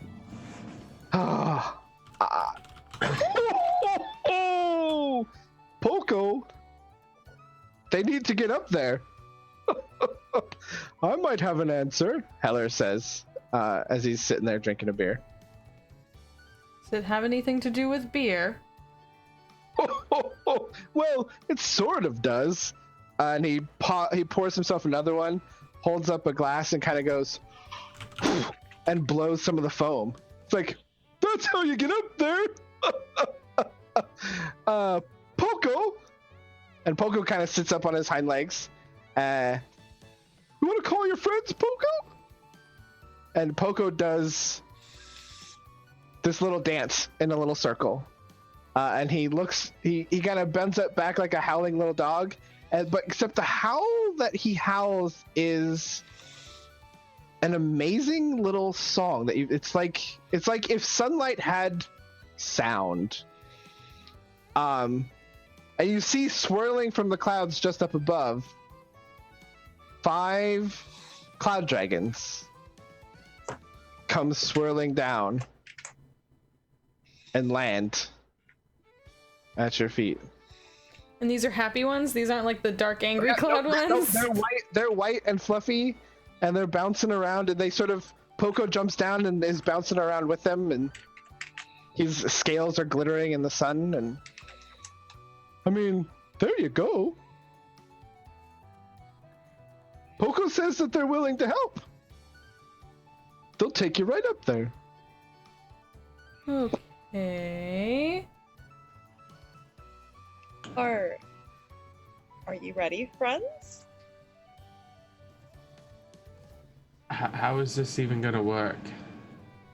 Dragon magic. You get on the dragon and you take you up to the top. Are they gonna wait to bring us back down? Hang on, Poco? We need more information, Poco. You can't just say that they're gonna, like... Poco looks and makes it... And then Poco kind of does some head cocking and makes some little twerpy sounds, and then does a couple little rolls and bounces back up. And all the dragons, the cloud dragons, are kind of like looking down at him. And they cock their heads and they do a little fluffle. And you can see the clouds kind of fluffle off of them. Their little tails fluffle. And Poco looks back at Heller and does a little bounce. Oh, no. Yeah, they say they'll take you up and they'll do their playing. And when you're ready, you just whistle. Poco's coming, by the way. Poco will call him back and they'll bring you back down. Well, that seems all taken care of then. All right. Well, good luck. I wish I was going with you. I'm gonna sit here, do a thing. You have those, get the other casks tapped for when we get back and we can really stop. I'm sure if you bring back everything from up there and figure out what's going on, you'll be heroes. Saviors of the Summer Festival! Well, doesn't that sound nice? Yeah. I'll see what I can get going down here. Get everything tip-top, shaped up. Probably be better than the Great Sweep debacle. Oh. I mean... Yeah, that one's pretty easy to beat. Yeah. There's all those beats. Anyway, you guys get on your little cloud dragons. Langley just runs back to her cart and grabs some things first, and then That's fair. tells her 3 Naminals to behave. And I think the scene sort of ends with you guys each climbing on one and you grab onto the horns and they make some little giddy up gallops and whew, you guys... And it's weird sitting on a cloud dragon because they're soft and hard, but there's clouds coming off of them, but underneath it's definitely, dragon scales. You could feel through the clouds. It's like the cloud just sort of emanates off of them like smoke off of dried ice kind of thing. So it's like sitting on a sheep. Yeah, except that's no fur. It's just sublimating gas from their skin. Okay, so not Wet. like when you put a dog Like when a it's cloud sheep. shedding and then it just... No, yeah. It's just... Hair. It's like you're putting your hands in dried ice smoke, but it's like really thick and kind of you sort of feel it. It's like cotton candy. I was gonna say kind of like holding a chinchilla. Yeah, those are really soft. Aww. And this scene ends with you guys flying up looming towards the tip of the Neko-Goblin thing, and that is where we'll take a break. I have a question really quickly before we go. Do you have a photo of because you have all the different dragons? Do you have the sun dragon to add to this little? Oh yeah, I want to know what Poco looks like. Pogo. Oh, we saw Pogo. So we did see Poco Yeah. earlier. Yeah, Okay. we've seen Poco. Yeah. Okay. Sorry, before we left, I needed to know what Poco looked like. Poco looks like that. Poco is super cute. Okay. So we're gonna go away. Everyone go get yourself a drink, go get yourself a snack. We'll be back here in a few minutes. Thanks so much for hanging out. And in a moment, I guess we will be up in the clouds. Goodbye. See you soon.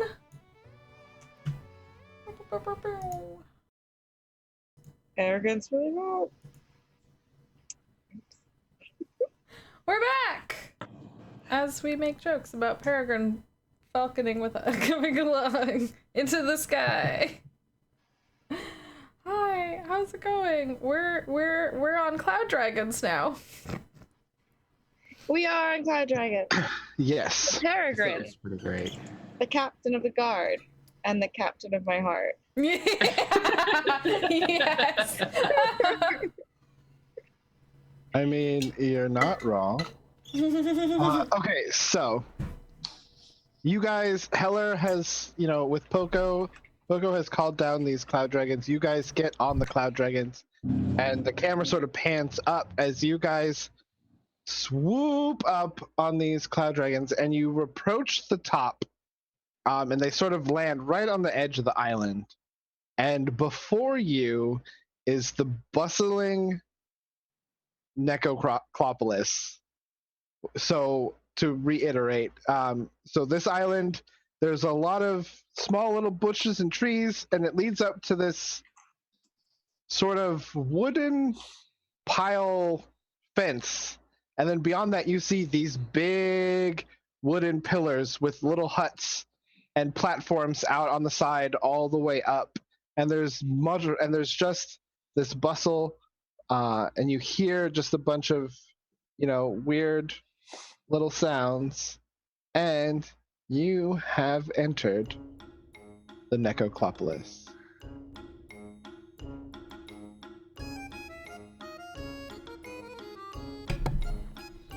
Please tell me this music is actually playing here. I mean, you hear music. You hear like little musics and things. And the cloud dragons have dropped you off. Peregrine kind of steps off her big sword. Poco is on one of the cloud dragons, and he makes a couple whistling sounds. And the cloud dragons lift off and kind of disappear up into the clouds. And before you is like a lot of underbrush, and there's little trails through it that lead towards this village. And you can see there have been little cat paws that walk off towards that direction. But you guys are all kind of on this little clearing. And then there's brush that's about, waist height up that way. Langley turns to Etienne and is like, so this place was supposed to be like a myth or like a legend, or it was real but it never came here, or like...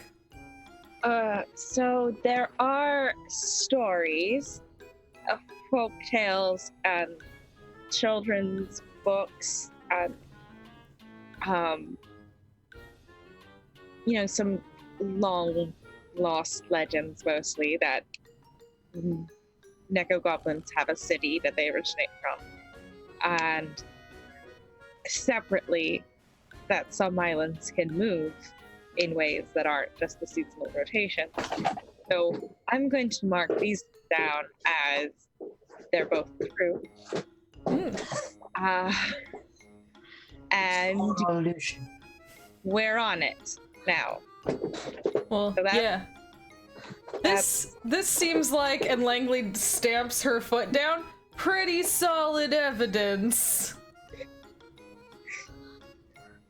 You just sort of see, you look over at Peregrine, and Captain Peregrine is just sort of like, oh, yeah, nope.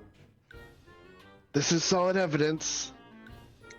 Don't forget, you wanted to come. I mean, I sort of have a responsibility to come, to be fair, but Ben, I'm sorry, what was that? we're not the whiny old men. No, you are much better than the whiny old men. That is for sure.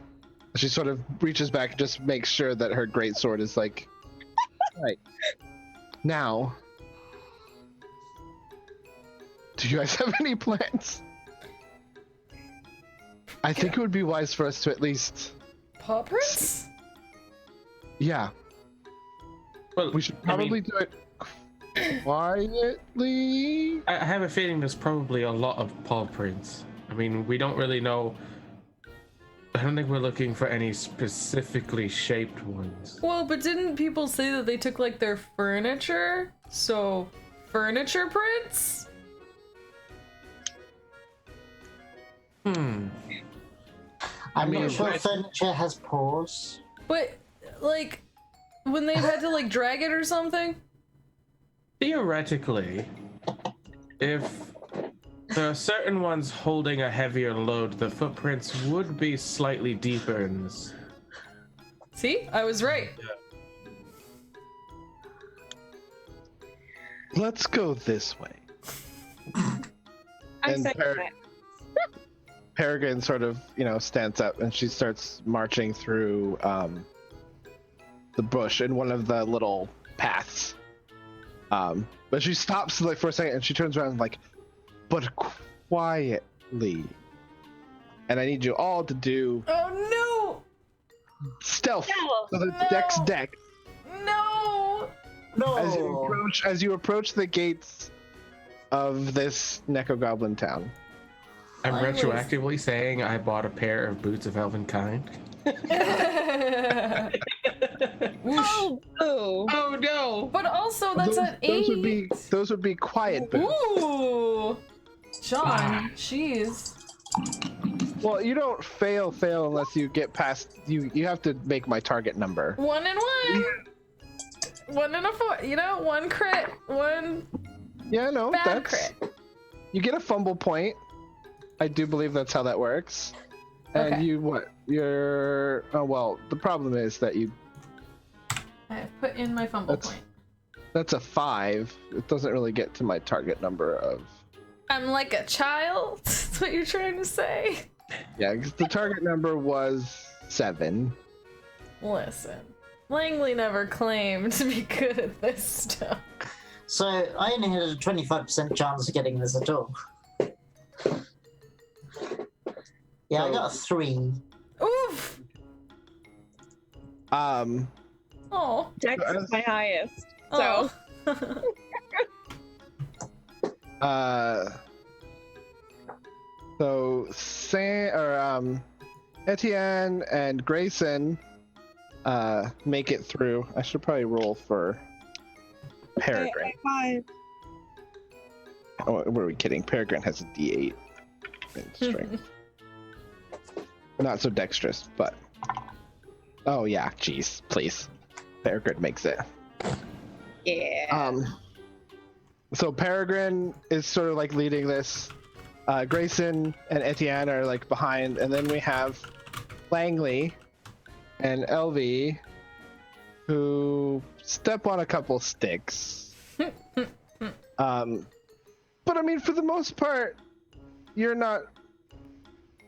not anyone really here to notice you, but Peregrine just can, like, every time she hears one of the sticks snap, you could just, like, if the camera's pat on her, she's leading you guys through these, she's just like, oh, and she, like, looks back a couple times to, like, encourage, like, I said.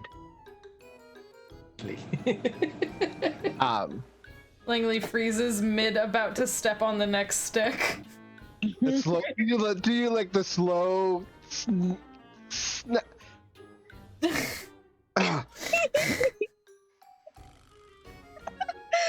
Okay, and you guys get to the edge, and there's no like guards at the gate. The gate's like wide open, and you see a bunch of, like, you could tell that the dirt around this has been like dug up, and the fence isn't that high. You guys are crouching at it, and you kind of peek up, and you just see just a bunch of Neko-Goblins running around. Some are clawing up the side of the towers off to the little houses and huts.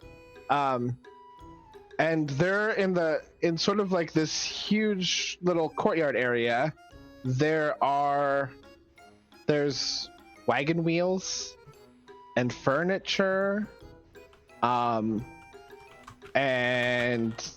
you see a little Nekogoblin. So you know this about Nekogoblins too, is they all have pots on their heads. And the fancier the pot, the higher up rank the Nekogoblin is. And there's like a little Nekogoblin with a little drum set. And he's doing a little drum thing, walking through. And you just hear every once in a while, Kabunya! And they're all tossing stuff onto this giant pile. And on the top of this huge pile is a small little box. It's a really, really, really, really fancy box. And it looks like a stone obelisk sort of thing, but it's only probably about 2 feet high. It's like a stone box, and it's got all these carvings on each of the sides. It's like this rectangular stone, and it's at the top of this thing, and it looks like they're getting ready to set fire to all of this stuff. Just a bunch of, so you know that there are 3 types of Nekogoblins. There are the Nekogoblins, which are the smallest of the Nekogoblins. There are the Nekogoblins, which are a little bit bigger, and then there are the Nekogoblins, which are just big. They're not as smart. They're like big, kind of slow. And you know, the most common ones are the Konekos, and the Nekos are like little tiny little guys. And there's all ranges of sizes. There's a big one that's sort of like, it's got like this really fancy pot on its head with a lot of like gold filigree and it's got like a little like orchid coming out of the top of it. And he's sitting there, he's got like a ring of like a bunch of fish skeletons, like fish bones around his neck, and he's got this really fancy little like grass skirt and this huge big old club. And he's just sort of walking around the periphery of this giant pile of stuff. And the pile of stuff is in the middle of the sound. There's no way you're going to get to that without causing a ruckus. And Peregrine peeks over, turns her back up against the wall, slides down, and goes, "What are they doing with all that stuff?" I don't. Can I make a check? I don't think I would have heard of this. You can make a check if you want. I could try. Yeah, you can try. I mean, these are myths. I mean, you're now in the land of myths become real. Yeah, maybe I've heard about this. I don't know. Let's find out. I don't think an 8 will do it. No, this is I mean, you had to. Yeah, I had to knock it out the park. Yeah, this was you had to get a good roll for this. I don't know. I have no idea. Are they going to set it on fire? I mean, it kind of looks like they're building like a pyre.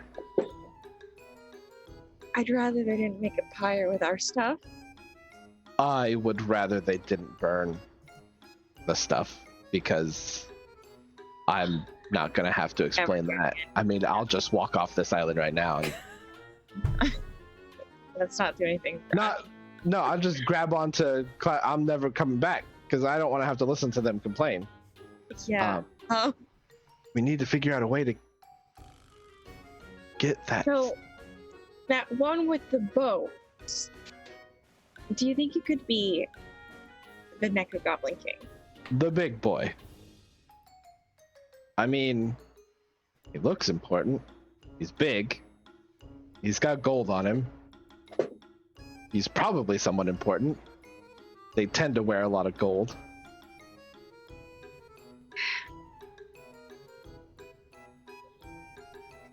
I don't have Peregrine looks at much experience negotiating with Neko-Goblins? Do you? I mean, I don't. Does anyone here think they can talk their way out of these things? Can't say I've ever tried. I mean, Do you have a better idea? She reaches up, wiggles her sword hilt. There's too many. There's a I whole mean, city. I'm down for some fun.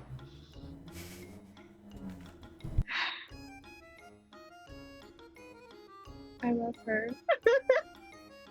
I love her so much. I don't know if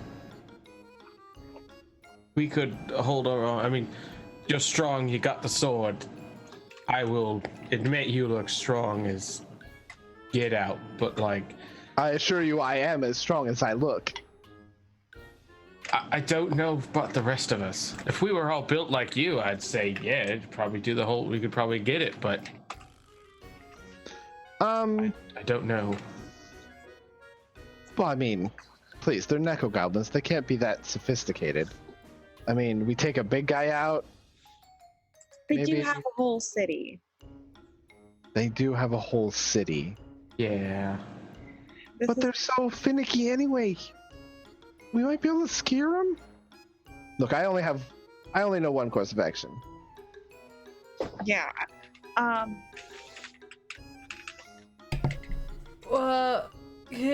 Can we try talking to some of them and fighting the other ones, and then you both get to do what you're good at? I mean, While you guys are here, roll me another deck. Roll me another stealth. No, You guys are sitting here talking. Dustin. Well, you make that. hey, Hey! Hi! I got Like- a 7 this time. Langley's just staying perfectly still. Three eights and a 7. No breathing. Yeah, Langley is like, you're not sure if she's still alive.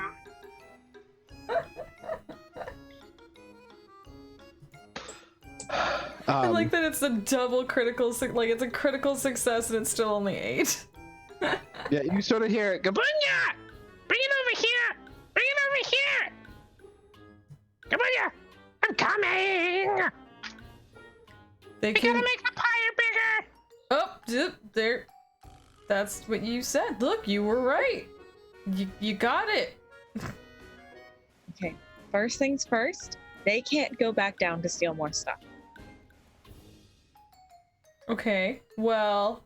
We need more stuff! Oh no. Sword Lady stops the ones trying to go down. And you two points at, like, Langley points at Etienne and Grayson, because, like, it seemed like they talk. You two talk to the big boy. And what about you? I'll be in the middle? How do they get down? That's a good. Can we watch? Can we watch what they do? They'll steal stuff. Because, I mean, they might not just jump off the edge. They're cats. They could probably jump and land on their feet. Oh, so roll me a perception. Anyone that wants to peek over the fence, Oh, Okay. roll me a perception, which is Dex Int. Oh no. Oh. Maybe I shouldn't do it then. Oh, that wasn't ideal. Okay. I got 10. Okay.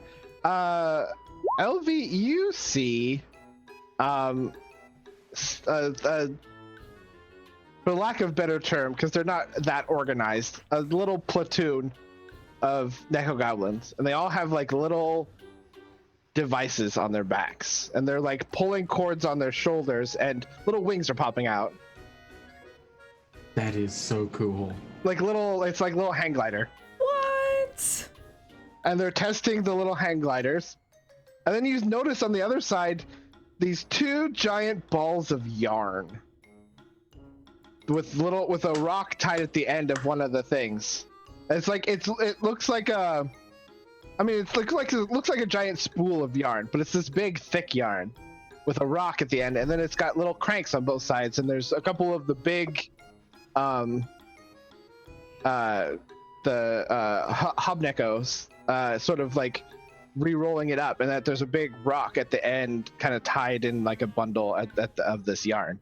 So you can kind of put two and two together that hang glide down, and then they climb back up the yarn.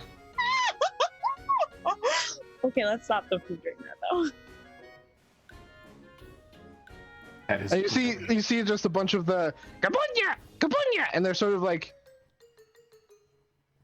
if you tried to march cats in order, It would be you like can tell that you can tell the one that's trying to get the platoon, because you know the lore, like Nekogoblins don't normally live in a society. They're all just chaos.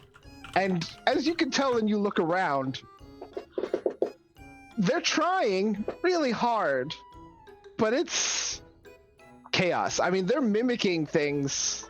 They're trying to mimic a civilization, but you got, It's like herding cats. yeah. It's the Neko-Clawpolis is something, and I mean, there's cats hanging from the side houses and falling down from the houses and gliding and pulling they all have gliders on. There's some just rolling around in the streets fighting with each other. There's some that are just sitting there looking apathetically as everyone goes by. Every once in a while you see a Neko-Goblin's going along his business with like pieces of the furniture thrown on the pyre, and another Neko-Goblin just sort of trips the other one and they just sort of fall down to the ground.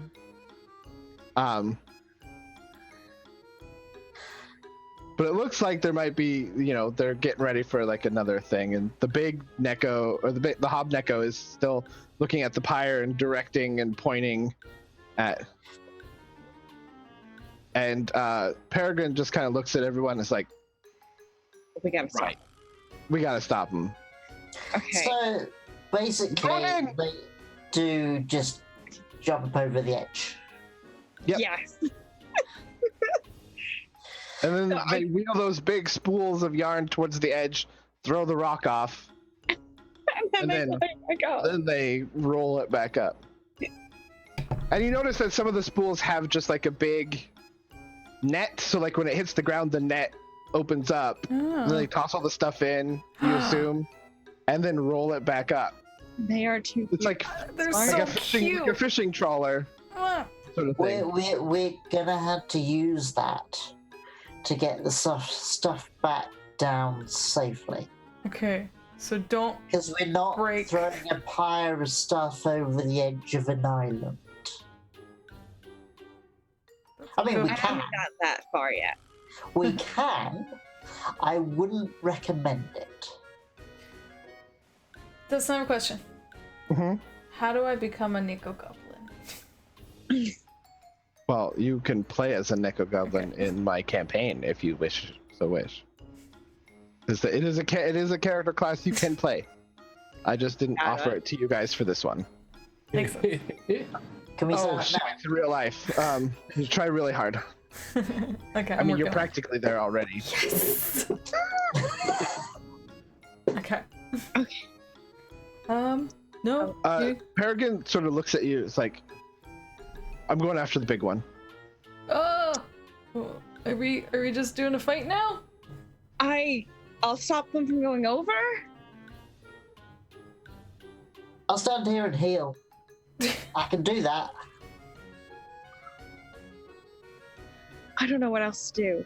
So, sure. Oh, Yes. have a anybody plan. magically generate laser pointers? Let me check my spell list. Hang on. I mean, if all else fails, Is there a magical laser pointer spell? she's got a sword. Can Yeah. you reflect the sun to create like a spot on the ground to distract him? Is that's- there not a way to distract some of them. There's a lot of them here. Could we? Wait.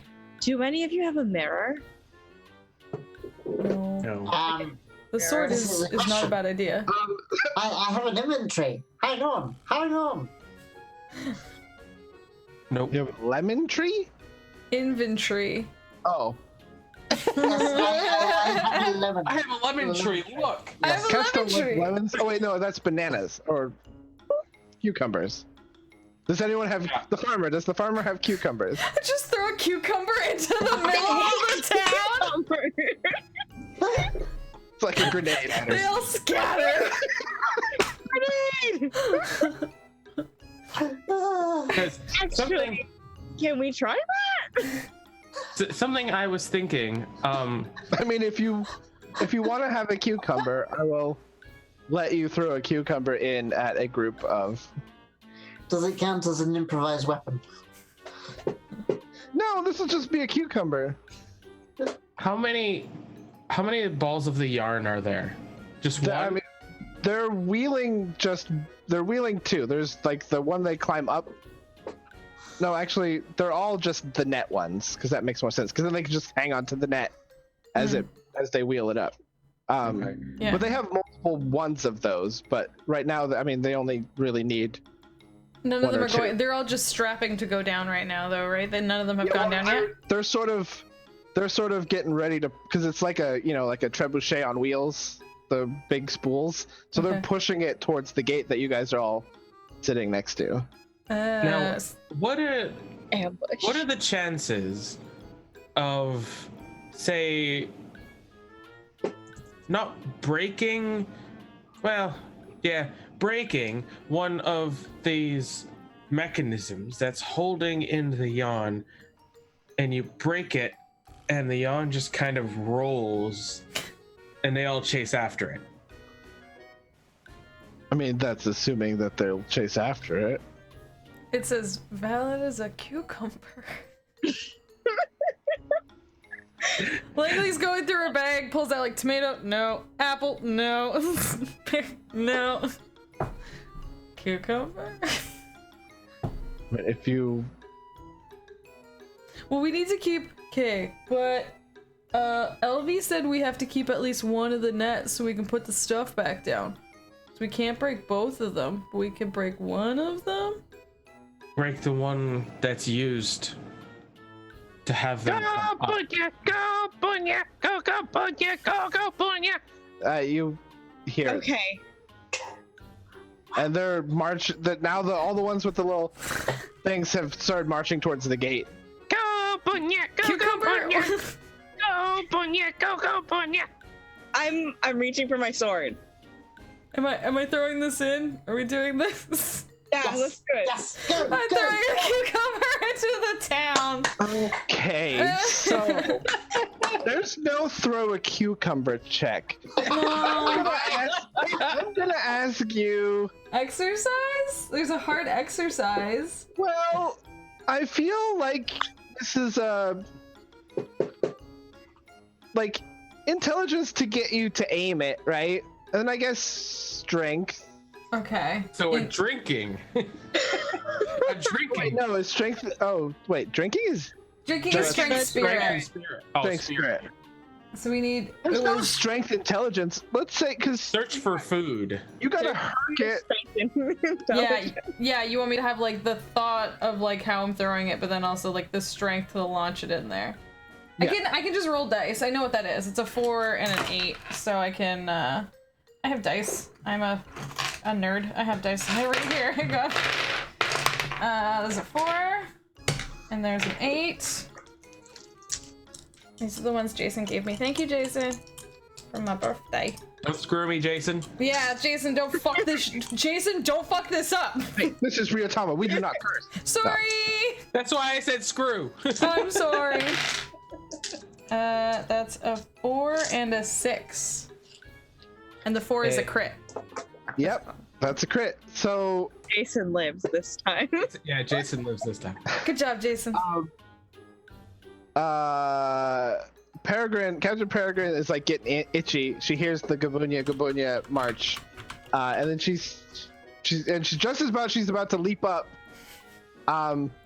She looks over at Langley, and Langley has just this cucumber, sort of shrugs, and throws it in. And you guys peek over the wall as this cucumber comes sailing in, and it lands like right in front of this little platoon that are marching. Go, Boogie, go, go! And they all stop. And they all look down at it. And they all sort of like cock their heads. And they all stop for a second, and then they all just freak out. And they all just leap. As if the cucumber exploded. They all agilely leap in random directions.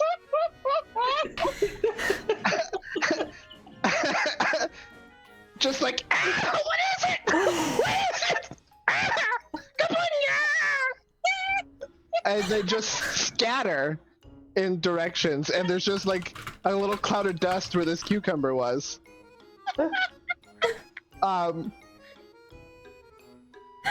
And a bunch of the other Nekogoblins like look around and start like freaking out too, because the other ones are freaking out. I would like to high five Langley. Peregrine looks back, like looks up, and like there's chaos. Like there's just a bunch of, and it just started a chaos, and it sort of has cleared a path. Helping? From the gate to the big giant pyre, and the big Hobneko is like looking and like curious at like everything that's running around. And Captain Peregrine peeks up, looks back, and goes, "I can't believe that worked." It's time to go. Go, go, go. Let's go. And she like with one hand, she's like, right. And like she just puts one hand on the wall and is up and over it. Just one-handed vault, sword in hand, pulls it out mid-vault, lands hero style on the other side, and just starts running towards the big guy. Her little cape flying in the wind. LV is following like Grandpa Simpson. Yeah, we're going. GM, since I don't know what other Ryujin, I guess, would looking at the two mechanisms for the yarn balls, is there a simple like if I hit this or something like that, it will like break what's ever holding it? Well, there's like two, like where the cranks are and where it sits on the pin that it rolls on. I mean, there's like wooden stakes in there that's holding the pin in that holds the roll. So if you pull out the pins, and the roll will fall off, and you can dismantle it that way. Okay, so as the captain jumps over, Grayson looks over at Langley. I know how we can distract the rest, but I can't do it, but I know you can. Follow me. And then he will also jump over the fence. And start going towards the two yarn balls.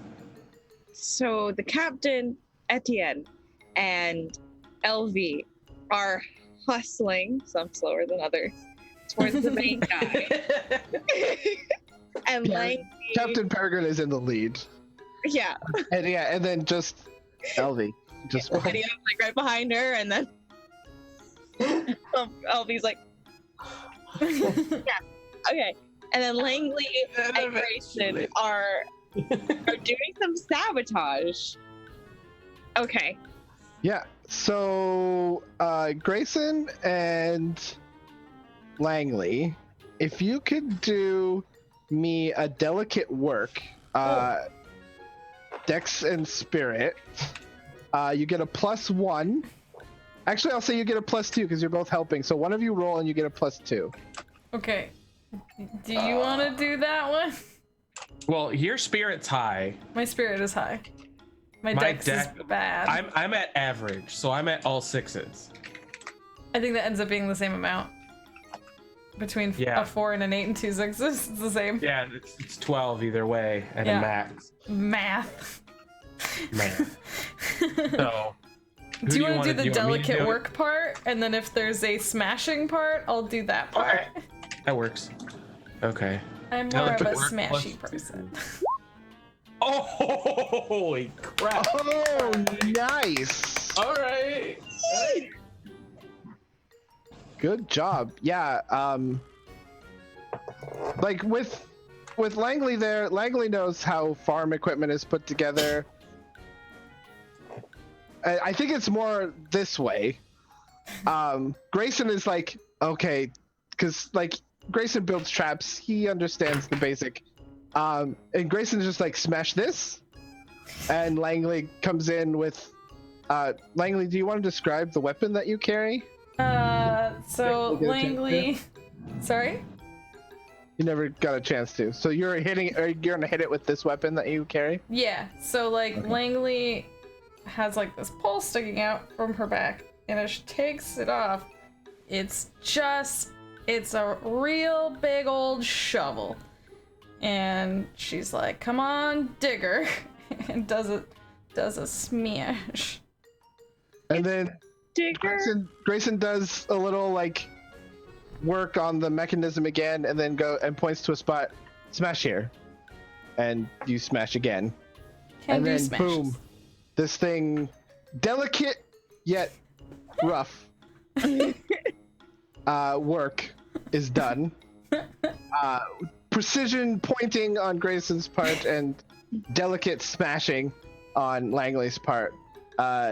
You manage to undo the one hinge, and the pin sort of comes out, and the whole roll falls off and starts rolling down the path towards the gate, and it picks up speed and more speed, and it crashes through the gate, and it rolls and rolls out through the bushes, and you kind of see far off in the distance it right off the edge, and there's a bunch of what Nekogoblins are not running around screaming in terror. First-hand knowledge of the cucumber, and then also second-hand knowledge of them telling their friends chaos. Some of them are chasing after that roll, and so you guys are pretty much clear path to big boy at the pyre.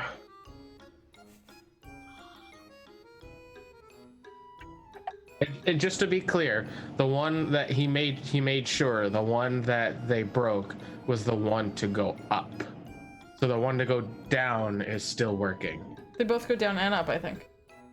Right? Yes. Oh, You both need to go They down like and drop up, yeah? a net down, and then they like lift it back up. Yeah, thought I retconned it to. It makes more sense that it's all just nets. But it's Okay. fine. You got this. You smashed one, so that there's only one to use now.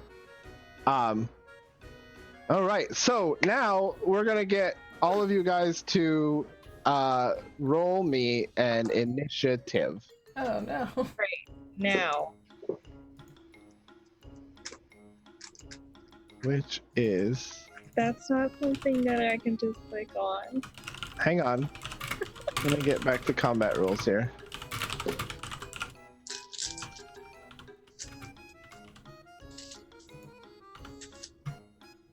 Thought there was an initiative. There is There is. initiative. Initiative a couple times. Yeah, there is initiative. I don't know how to roll it. Oh, how did you do Okay. that? Yeah, how'd you click that? I clicked on the initiative. Yeah, there's initiative in the. It's under hard exercise. Oh, okay, I It's see on the it. chat. Oh yeah, okay. Oh, I hadn't selected a token. I like that your full name is in there. Yep, the whole thing. The whole You gotta thing. read the whole thing. Dang, I copy and pasted the whole thing, because why not? Yes, thank you. I'm very proud of it. That's very sensible. Oh, I don't remember this new one. Oh, there we go.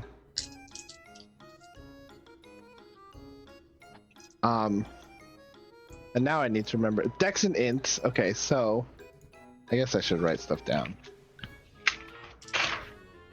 So you guys, I kind of preempted this because we'll do some role playing as you get to the front of the thing. So while we do the little role play, think of, hang on, and let me get to put everyone in the right layer. It's our little people. They're so cute. Oh, look at how cute That they is are. adorable. Yes. Okay, Dustin, that's perfect. Ah. That is good. Oh, look at her. Sorry. I love her. I love her so much. I love that so much. It's so good. So ignore these things right now, but Big boy.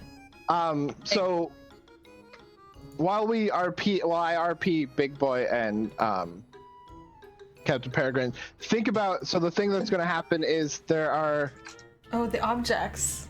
think of 5 objects total that are around this area that you can use in the battle. I got one. Yes.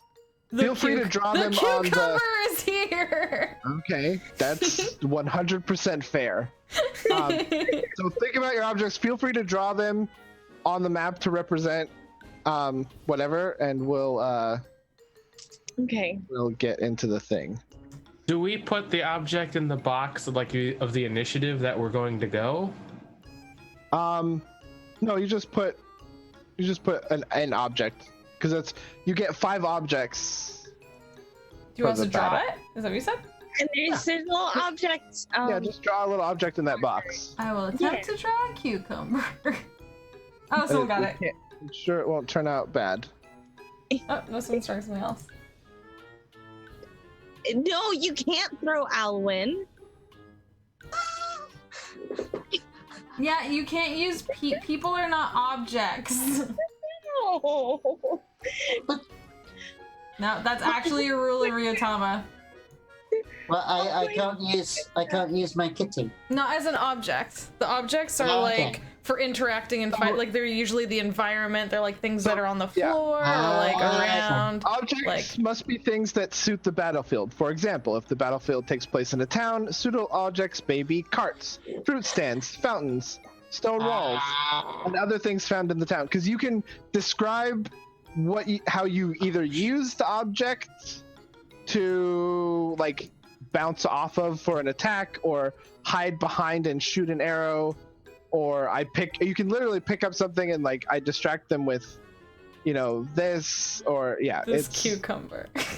So yeah, that's fair. You can use the cucumber. So it can be anything that you'd see around here. Like, so just think of like a weird cat town, and if you want to flavor it with cat stuff, that's fine too.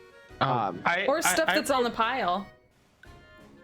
I wrote in I don't know how else to draw it, because I don't know if it's a wooden pin or a metal pin, but basically the pin that we just smashed from the thingy. Oh, that's fine. You can have that. Okay. You can have the whole wrecked, like, carriage of the thing as an object. I think that we're drawing. I did a whole bunch of this on Monday. Yeah, for the Quiet Year. Yeah. The Quiet Year is such a good game. That's a fun game. Drawing and funny is so hard. Yeah, we're drawing around 26. Yeah, it's entertaining to do the Quiet Year in Roll20. Yeah. Right. We did it for Galatea, and it was a blast. It is. It's so much fun. Okay, that's the best I can do, you guys. You're fine. So we have a chair, some of the wreckage from the stuff we broke, from the machinery. Cucumber. A cucumber. Oh, for the 5th one, can it be one of Heller's cartwheels? Yeah, I Sure. feel like that. Totally. Bringing it full circle, you guys. What's that, Anton? It's a ball that when you roll it, it rings bells. Oh boy. I like it. That would definitely be here. I mean, I think they make those, like, honestly, but they're like rubber, but the jingly bits in the middle, it's like a hollow ball, and you just roll it, and it Yeah. You I have know, at least. there's this series of programs called Cats, Dogs, and Pets with a Z in the name that I used to play. I've still got them somewhere. I definitely have at least 3 different kinds of cat ball. Yeah. Cute. Interesting. Okay. I should get a Um, cat ball for me. I don't know. I have the definitely ears have like for a it. bunch of different cat balls. Like I have like the ones with little bells inside, or the ones where there's like Yeah. something weighted so that it kind of rocks in weird Ooh. Anyway, ways. so I remember from playing that there was this little bell ball that the virtual cats seem to like. Oh. So I'm just no, getting that. I'm getting nostalgic and missing my cat. Oh. Oh. Because we used to have tiny plastic balls that look like small cages, and then inside were little wrinkly balls, and we throw Yeah. them around and stuff Yeah. like that. Totally. Yeah, None of that stuff. having a cat. I haven't used this Roll20 in a long time, so please forgive while You're doing great. this all up. Okay. You had. Oops. That's a lot of 5s. Oh yeah, 5 group. High 5 for the 5 group. Wham. Okay, I think I got. Sam doesn't get a high 5 because she got a No, 7. I got a 7. Sam's too Oh. fancy. It's those pants. It's those It's just the fancy noble. pants. It's the noble. She's got to be better Yeah. than the rest of us. It's true. That's exactly what it is, because I am better. Okay, so before this battle starts, gonna put her up in the front area. So just as you wrecked the thing, Captain Peregrine runs straight up and meets up head to head with her swords out, and there's the big Gabunya, or the big hobgoblin, and he kind of Big looks at you. Gabunya. big Gabunya. Gabunya! Gabunya! What are you doing here? And Peregrine kind of points her sword at, like, you will return the items that you stole or face the consequences.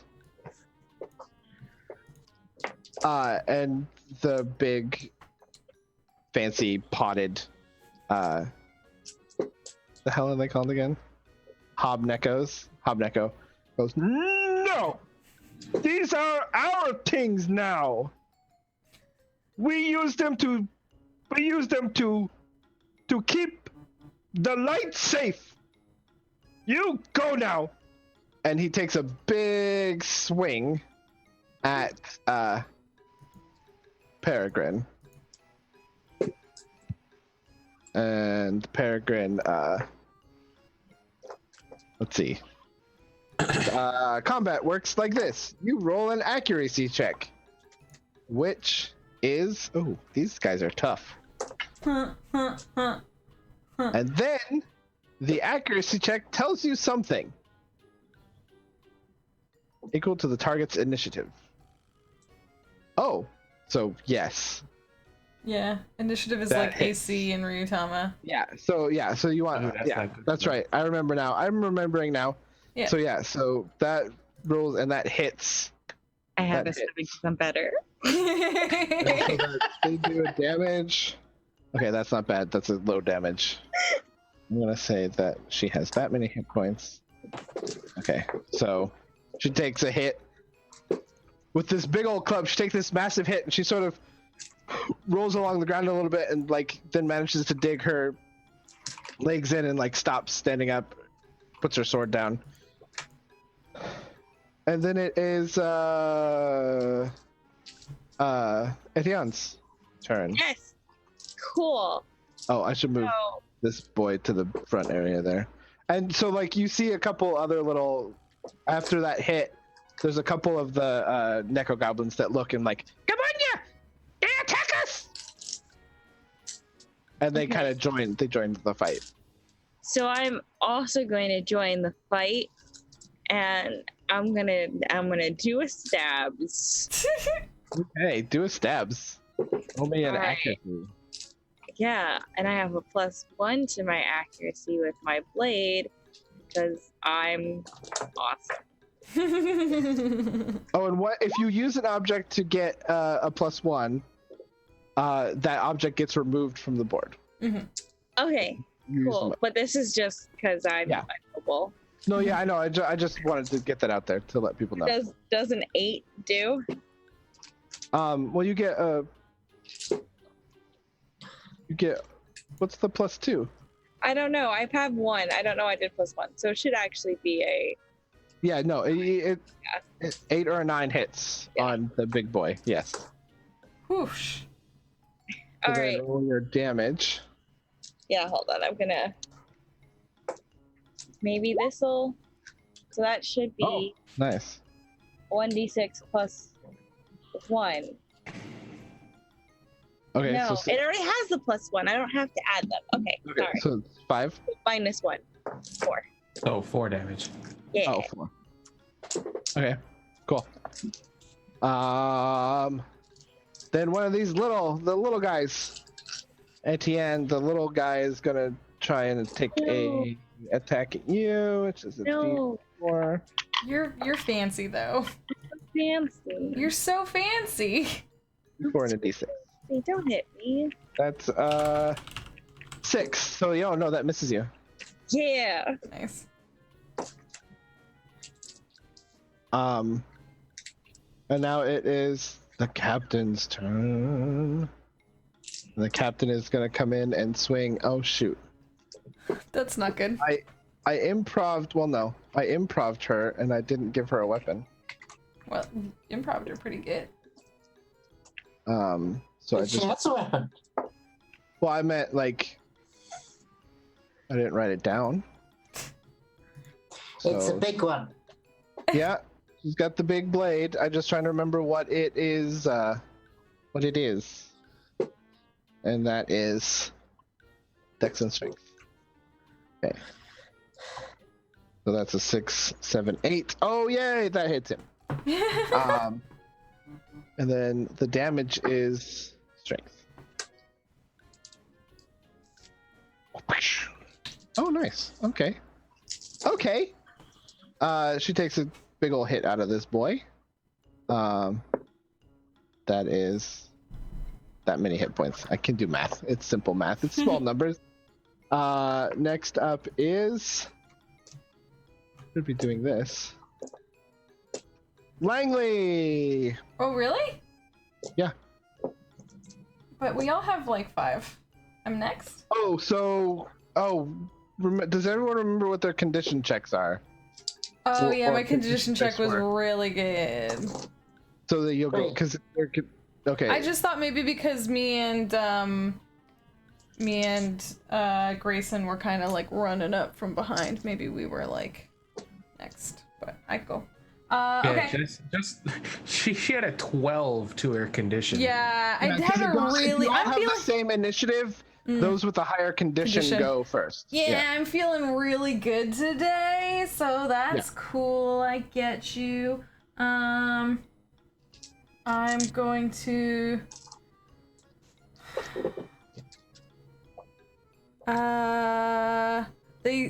We all heard what he said, right? We all heard him say, "You can't have it. We need it for the light." Yeah. Okay. But so, I mean, you don't know, like they're gonna light it on fire, like. Yeah. Well, it's just Langley is like, hold on, wait there for 1 second. She's like, you're moving too fast. You're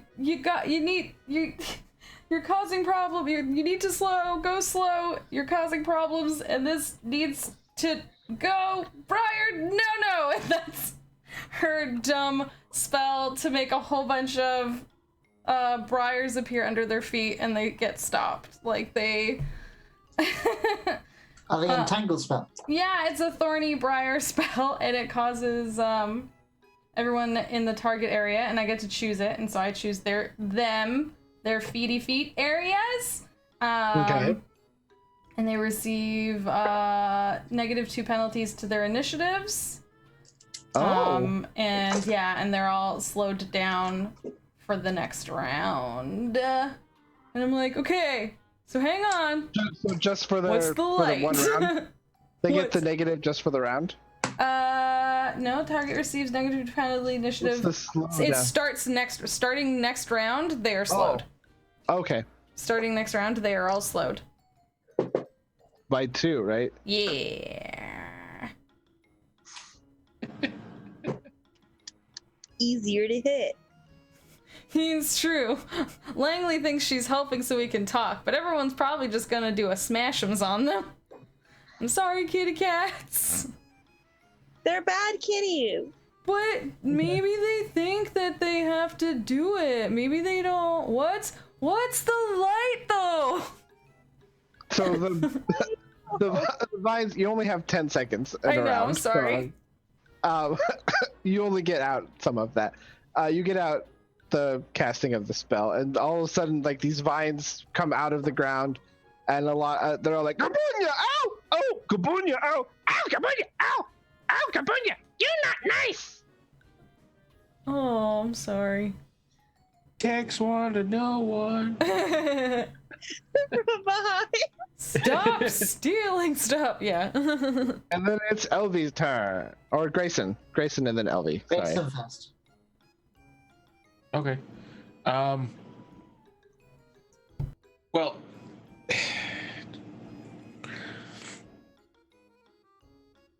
So I'm trying to think. Are we? Like, I know the battle map has us all on one side, but like, how far away are we from everything that's going on? Because it's there. It's a little, yeah. It's an abstract sort of area. When you're in the back area, you're not in like close enough for combat. Like, Okay. It's sort of more just an abstract. You're out on the periphery of the actual like battle happening. You can only like, they can only hit you if they're in the front area, unless they have ranged sort of things. So like, okay, because I'm ranged. Yeah. Because the initial thought I had was because he was kind of further away, he was going to pick up. Tell me if I can do this or not. Pick up the pin because it's run, use it as a pole vault, and like use it to jump in like mid-air to get there faster, and maybe I don't know if I'm going to D&D with this or not. I'll let you do that. Like, you can still be in the back area, but like you'll get to the back area ways by pole vaulting close up in there, and while you're in the air, if you want to shoot an arrow with a +1, you can totally do that. Yeah, that's what I was gonna ask. Okay, yeah. If you want to catch up to the battle in that sort of style, yeah, totally. You pole vault off the pin, and as you're flying towards the back area, you can totally do a shoot 'em. Run and then do that thing. Do a shooty. So I'm at -2. So for this shot, I would get technically -1. Yeah. Then we shoot at the big guy.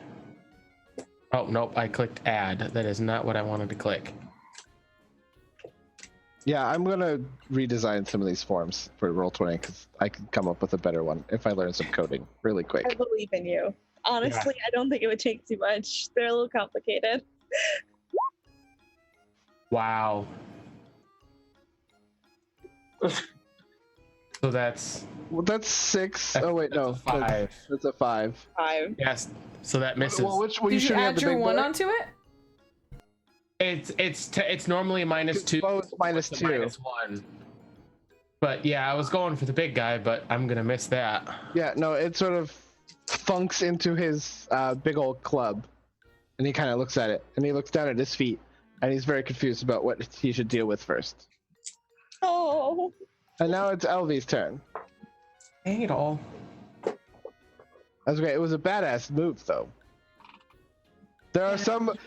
So now, like, you've noticed that there are a lot of the chaos is starting to stop, and a lot of the Nekogoblins are just kind of standing around watching this happen, and like they're cheering, and they like even for you, they like cheered, like come on, yeah, like they thought that was a pretty awesome move.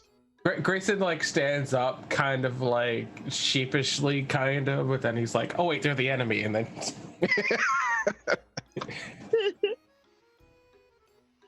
Elvie, you may go. So what do we do with these objects? You can describe how you would use it to get a Right. +1. But I then have to do something with it. You know, you can. Yes. Can I use an object to then give somebody else a +1?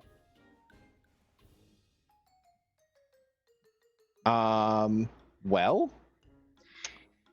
Because I'm a healer, and nobody's been hit yet. Well, Captain Peregrine has been hit. Has she? Not crazy a lot, but she has been hit.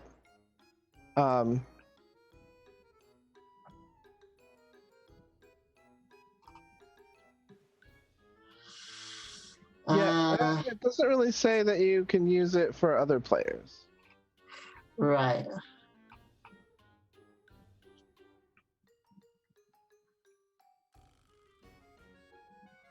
I had to be in touch range to cure. That's a bit annoying.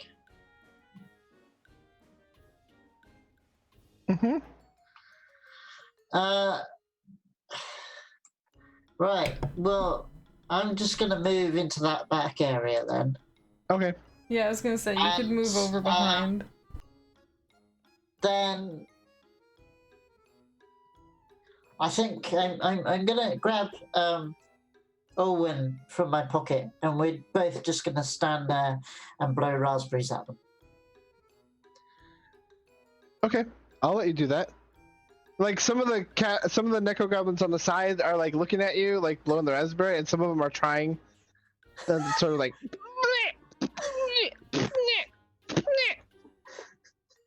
And they also cheer at that too. The ones on the side that are just have started. The crowd is starting to grow now.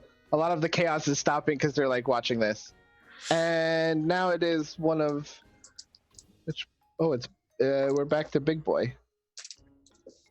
So Big Boy takes a look at Etienne. Oh wait, no, because everybody redid initiatives. Hang on. Let me click this so I can resort. So yeah, Etienne, it's your turn. Because It is my turn again. he done got slowed. I'm gonna say, we just want the stuff back and do a stab. You no get stuff back! Our stuff! Possession is 9/10. No! You stole it! Cat lawyer says. Cat lawyer! Is the cat lawyer standing just to the side there? Like, There's one cat with a clipboard. yeah. He's got glasses that are too big for him. And like a tie, like just a tie, like nothing, no other. I mean, it's a piece of rope, sort of tied.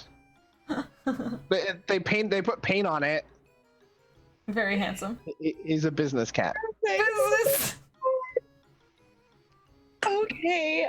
Does a 12 hit? Yes. Yes. Okay. You badass knightly noble, you. That's me. And then I only did 4. Only did what? 4? Oh. Only did 4. Only 4. Only. Wow. Oh no. Okay. Now it is Big Boy's turn. And he's 2d8s. And he's gonna take the swings at you. And he rolled a 6 and a 7. So that's gonna hit you. Okay. before we do damage, how is health points done again? Oh, it's 2 times your strength. Okay, and then I have +4, so it didn't calculate it right for me. Okay. Okay, I just wanted to double check before I start subtracting. Before I murder you. Because he hits hard. He's 2d8 accuracy and a d8 of damage, so. Oh. Yeah, Sorry. but I have toughness. Well, I hit you for 5 points. Okay, I'm still tough. Grayson. Back to you. All right.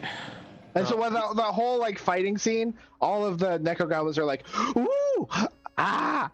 Like now you have a crowd, as Love Etienne was attacking.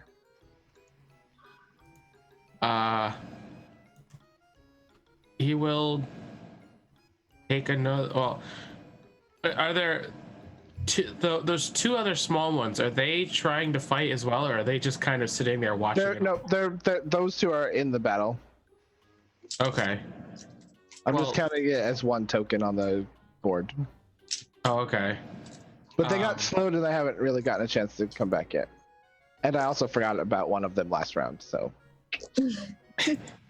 He's going to take a shot at one of the smaller ones. Okay. Because the big guy's kind of under control. One could say that. Kind of, sorta. So that's 7. Yeah, yes. You had to beat a 4, so. Go ahead and roll that damage. Oh, nice. Really? Oh, remember you can use fumble points to concentrate to get a +1 on things. Ah. Because you can spend you can spend magic points or health points Oh, or fumble points to get a +1 on. I have a lot of those. And I got a fumble point for that one on the last shot I took, right? You can use it on, yeah. Well, no, you don't get a fumble point for damage, but on the accuracy check, yes. Okay, that's what I meant. Yeah. I think that's how that works. I don't know. Either way, we're doing it that way right now because it doesn't matter. Because it's a game, we can do whatever we want. Do what we want. Okay, so hit points are that. Okay. Nope, that's not the right number, Dustin. That's a 6. Okay. LV. What you got? Is it me already again? Yeah. The order Okay. redid. So, like, you can also, for your actions, spend a chance to redo your initiative. There's a lot, like, you can move, you can try and redo your initiative, you can defend, you can assess the situation, and that's what gives you the new initiative. Can I move and cast a spell? No. Because you can only cast spells from the back unless it says you can cast them from the front. Yeah. I believe. So, well, I mean, to cure. You can move within that back area anywhere. But movement here on this map means you move from the back area to the front area. Yeah, but to do a cure touch, it has a range of touch. Okay. So in order So to you cure, would have to be, yeah. Oh, I don't know if you can. Yeah, I'll say you can. Ask one of us to come back to you. so in order to cure Etienne. Yeah, you can move up and forward. you can move up and cure. That's fine. Can I then move back again? No. Okay, so I will move up to the front area Okay. and I will give Etienne a pat. Pat. That's how cures work. You're doing good. You're doing real good. Bravo! You have some healing, right? And then it's literally just rolling what I heal. So you heal 7 points. Oh, that's more than I took. That's fine. There you go. Get back Nice. to full health. Yay! Yay! Never better. Wonderful. A lot of healing. Oh shoot! I had battle music. Oh, Dang it! I totally forgot. Man, Dude, this is so managing music good. is hard. As the battle is ending, practically. Anyway, Nah, that's fine. I did something. good job. Langley. So I can't run up and hit. Because Yeah, I'll say you can run up. movement You is a can- separate yeah. thing. Or should I, or if that's too much, am I able to like, run up and do a buff spell or like anything like that? Or I can just run up this turn. I can run up and get up there. I'm gonna be like, run. That's fine. Yeah. Okay. You run up there. And then it is Captain Peregrine's turn, and Captain Peregrine is going to turn to one of these small boys and do a hit. Oh yeah, that's a hit. And then it's oh, and so the one that wait, who hit one of the small ones? You, Grayson? Is that? Yeah. Yeah, so she kind of comes up and with the flat of her blade, just like, whoop, and knocks this little Nekogoblin just out. Just Oh. knocks the pot right off. And the Nekogoblin kind of looks and like, "Kabunya!" And it passes out. Aw. It just sort of like does a little spin. Kabunya! It gets a little like half smile on its face. And We then it literally goes, see like little stars over its head, and then it goes like down. They're like little cats with wings Oh flying. yeah, like do. Yeah. Kabunya, kabunya, kabunya. Yeah. and I mean, the X is harsh, but it's not dead. It's just passed out. And that is her turn. And then it is one of these other little ones, and this one is over here, and it's gonna take a swing. It just saw its friend being knocked out, so it's gonna attack Captain Peregrine. And it is D4 and a D6, because they're tiny.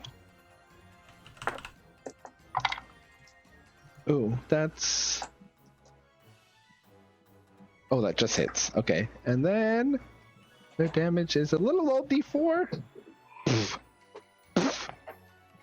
She's too tough. She's too tough. Etienne, it is now your turn. all right. He's not backing down with his possession is 9/10 of the law. So, I can only do what I can do. What I was trained to do.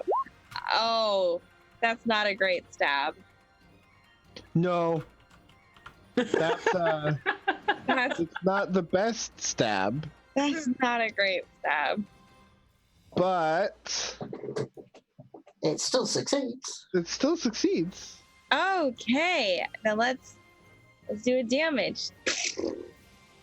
Does that also give me another fumble point? No, the damage doesn't. Boo. Okay. Okay. You sort of come in with a swing and you hit, and you kind of snap his club in half as he like puts it up to block. And Yeah. he's just like, "Oh, Kabunya! Are you guys hurt so much? No, we just want to make fire to keep lights. You never invite us to party, so we make party up here. Kabunya! Kabunya! Ow! Sad. We can work something out. What do you mean work something out? You don't have to steal our stuff. What do you mean we don't have to steal your stuff? Ow! There's trees.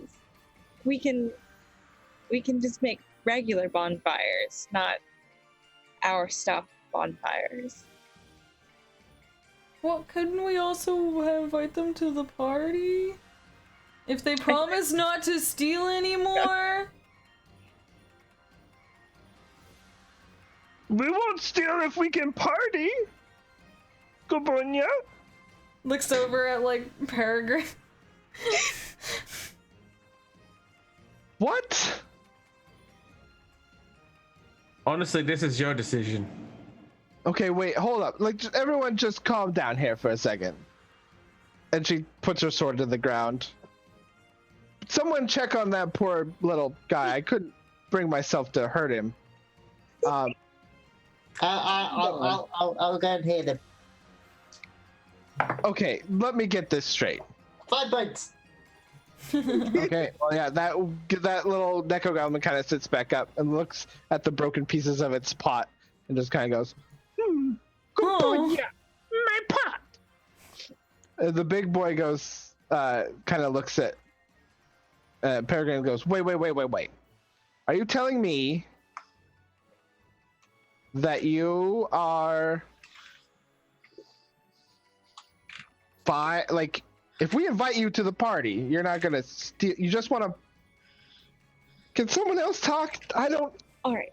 So let me get this straight. You just want to party. You don't want to steal anything or break anything. No, we heard that Fortuna has best parties in summer, and so we come to visit. But we also have this, and it needs protection, and so, you never invite us to parties. When we showed up that one time, you threw stuff at us. Well, not you guys, but... And Peregrine sort of looks like, oh... We had heard reports of Neko-Goblins in the area, and some of the constables had got it in their heads to scare them off because of the summer festival. Yeah, no, Fuzzy and Sprinkles, they say they get stuff thrown at them. You don't want us to come to party. We know how to party. And like, as he says that, all of the little Neko-Goblins are, Kabunya, party, yes! Captain, I do believe that if we bring this back to the festival and we explain the situation, it will definitely be a festival to be told over and over again. Yeah? I mean, I'm not gonna... I mean, yeah, that's... nowhere would that have been... No one would believe us. No one It would make a great story log. Also, if you invite them, then they can bring all this stuff back with them, and that's just easier. We don't have to carry it. It's more than 5 of us. Now that's thinking. Yeah. So we do you... can try for this year. I mean, this is going to be a hard sell when we get back down to the ground. But what if they all come offering the stuff? Like, hey, look, your stuff back. Okay. And she like walks up to the big cat and like points. Now you listen here. And like this, He's that big. He's like above her. It's a big boy, and he's sort of Snorlax shaped, but just like big and like just like this big. I love him. Because she's like 6 feet and he's like 8 feet. Well, let's say I love the hob Nekos are. I'm just making it in my head. They're big boys, big 8-foot cat boys, and then everyone else is like, 5 foot and then like 3 foot or 4 or 2 foot. The Nekos are. And she like points up. It's like, now you listen. If you promise to behave, and you promise to take all of this stuff back with us, I will do my best to convince them to let you party. I think if you bring the stuff back in one piece and in good, decent condition, I think I can let this fly and you can party with us. You promise? Gopunya! Gopunya! We never go back on our word. We know how to party. Like, you keep saying that, and it makes me worried. Inside check. Destroy things. We're gonna go down. Give us 20 minutes to sell this. Gopunya! 20 ticks. Okay. Timekeeper! The big one yells, and this little Neko Goblin comes out pushing this big clock. Got like little drawings and scribbles all over it, and inside is this little kitten Neko just like swinging around on the pendulums. 20 ticks. Okay, 20 ticks, guys. Let's get moving. And so this is sort of the conclusion, and so we can just sort of like wrap up. So you guys get back down, and Oh, the music has changed.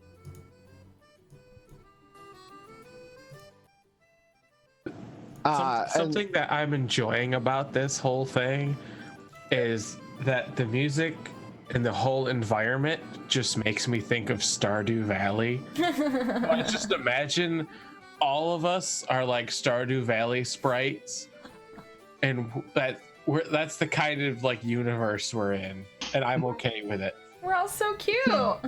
yeah, you guys get back down, and we kind of get like this montage scene of Peregrine like talking with the constables, and all of them are like, and she's just like puts her hand on the sword, and they all shut up.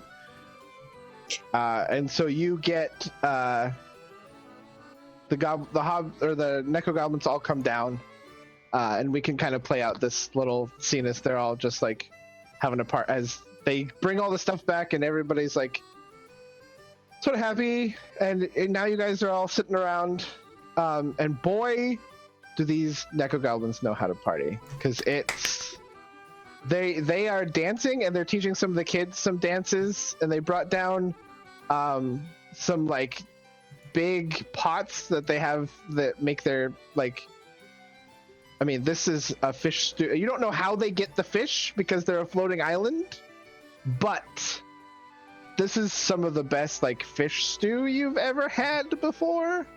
And then some of them, they're like sharing their little crafts. They make like little, weird things out of junk, all just piled together. And there's a crate of cucumbers off to the back, and a bunch of them are all, there's like a cutscene of all of them like pointing at the cucumbers, and like someone trying to like slowly. But yeah, you guys can we can do a little scene here at the party if you guys want to do anything special as we wrap up. Did the Neko that lost the pot, did he get another one, or did he just kind of join everyone kind of sad? He's down there, but he's definitely just walking around sad because he doesn't have a pot anymore. Aww. Grayson's gonna walk over with a cooking pot, like a small cooking pot, and like while he's looking sad, take the small pot and put it on his head. Aww. Gopunya! I know it's not the same one you had, but I feel kind of responsible for it breaking. And is it like a metal pot? Like, yeah, it's like a small metal pot. Oh, and Thank you. And if you get into a point where you may have to hunker down or there's something dangerous, you can take the pot off, turn it around, and put it on your head, and it'll work as a helmet. He kind of looks at it and he does it.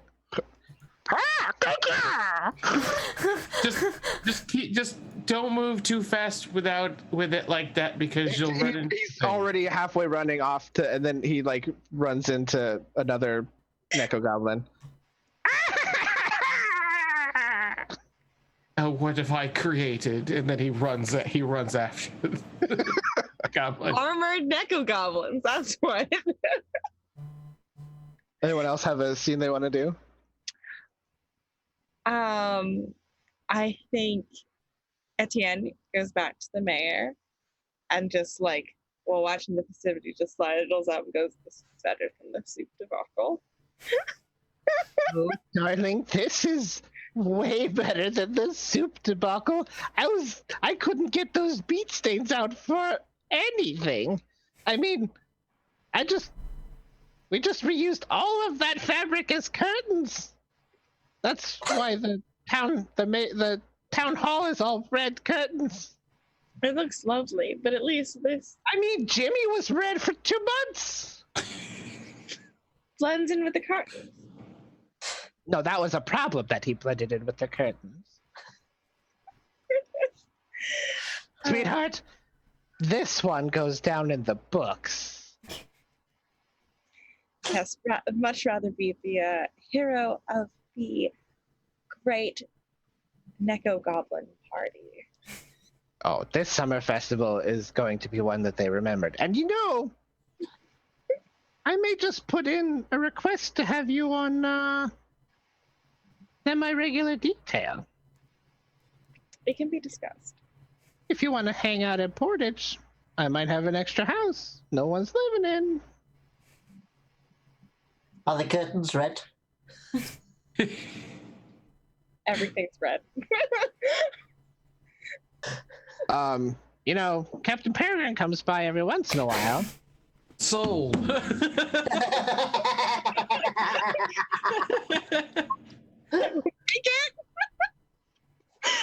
I thought you might.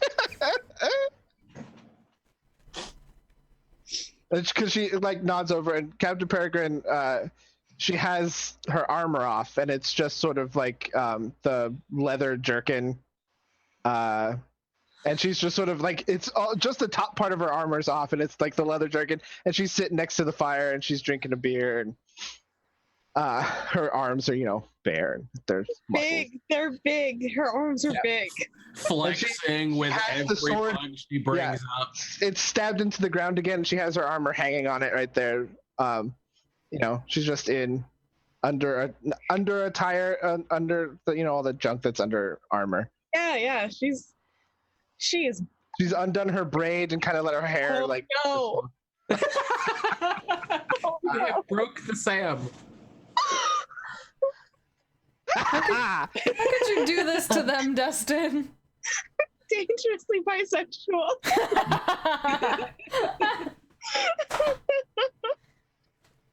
Look, I improv'd my new favorite character, so here we go.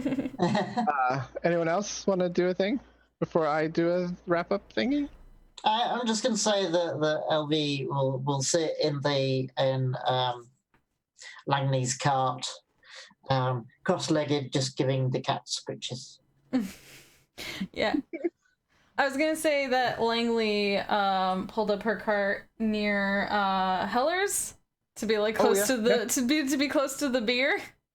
And is probably having a beer and looking over at Rupert and Jane, and I think that Rupert is looking down and there's a bunch of little Neko-Goblins and they're meowing back and forth at each other. like Rupert's actually like a real cat, so Rupert's like meow meow, and the Neko-Goblins are like meow, like I don't know, you Gabunya meow, like what would they say? Yeah, no, they're trying to make the same noise back, but you know. But they, Gabunya comes out every once in a while. But they speak like common tongue, so it'd be like a people imitating a cat coming from a cat people. Yeah, it's a great image, isn't it? So I think like since Elvie's in the cart too, I think Langley's there also having a drink and looking at all this cat situation, this catastrophe. Every so often, LV would just go, meow, just to see what happens. And as the camera sort of pans up on this little nighttime scene of cat party by this big bonfire, and more towns have started coming in and have been unpacking, and a lot of them started coming in like, what is going on here? But everyone seems to be having fun, and it's like at the end of Return of the Jedi at the Ewok party. I mean, everyone's intermingling, and who knows, this may change the future of Fortuna in many ways. And the camera sort of pans up and back, and you see Heller kind of walking off into the distance with Poco by his side, and he's just looking down at Poco, just now this is a story. Now, about that other thing, Poco. And the camera, you see Heller change. His features grow long, and his hair sort of flows down the back and then spreads out into these two giant green wings. And he gets down on all fours, and his beard morphs into this bearded, beautiful green dragon snout with flowers that grow, little pink flowers that grow in his hair.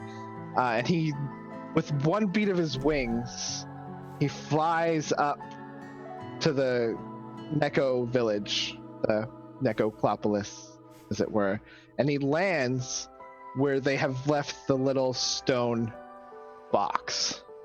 And he puts he taps one of his big claws on it, and the stone crumbles away. And in there is a crystal egg, glowing slowly with this slow pulse. And he looks at Poco, who's kind of chirping right next to him and doing that thing that dogs do when they sniff at a thing and then back up a little bit and they're not really sure what it is. And he looks down at Poco, and you hear this deep, melodic voice. Oh, Poco. We found one, and it's safe. Let's hope we find the rest. I think these humans can help us. With stories, we shall save the world. And he picks up the egg, and he flies off into the night sky.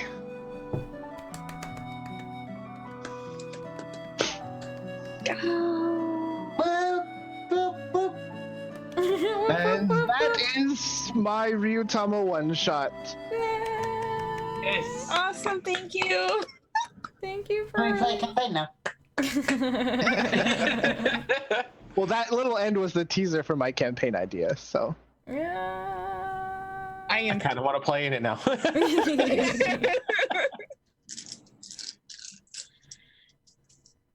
That's yes, so thank you cute. everyone for my first time through a little bumpy, but you know, Thank you I really for like taking this the cute little time. system. Yeah. Taking the time to help us all like make characters and do this new Yeah. game that was new to like literally all of us. Yeah, I mean, it's a lot. I'm actually really glad you got me into this because I like everything about it. It's got the role play, but it's not too heavy on the mechanical. No, and it's really inspired by a lot of like JRPG kind of stuff too. So Yeah. that's what I love about it.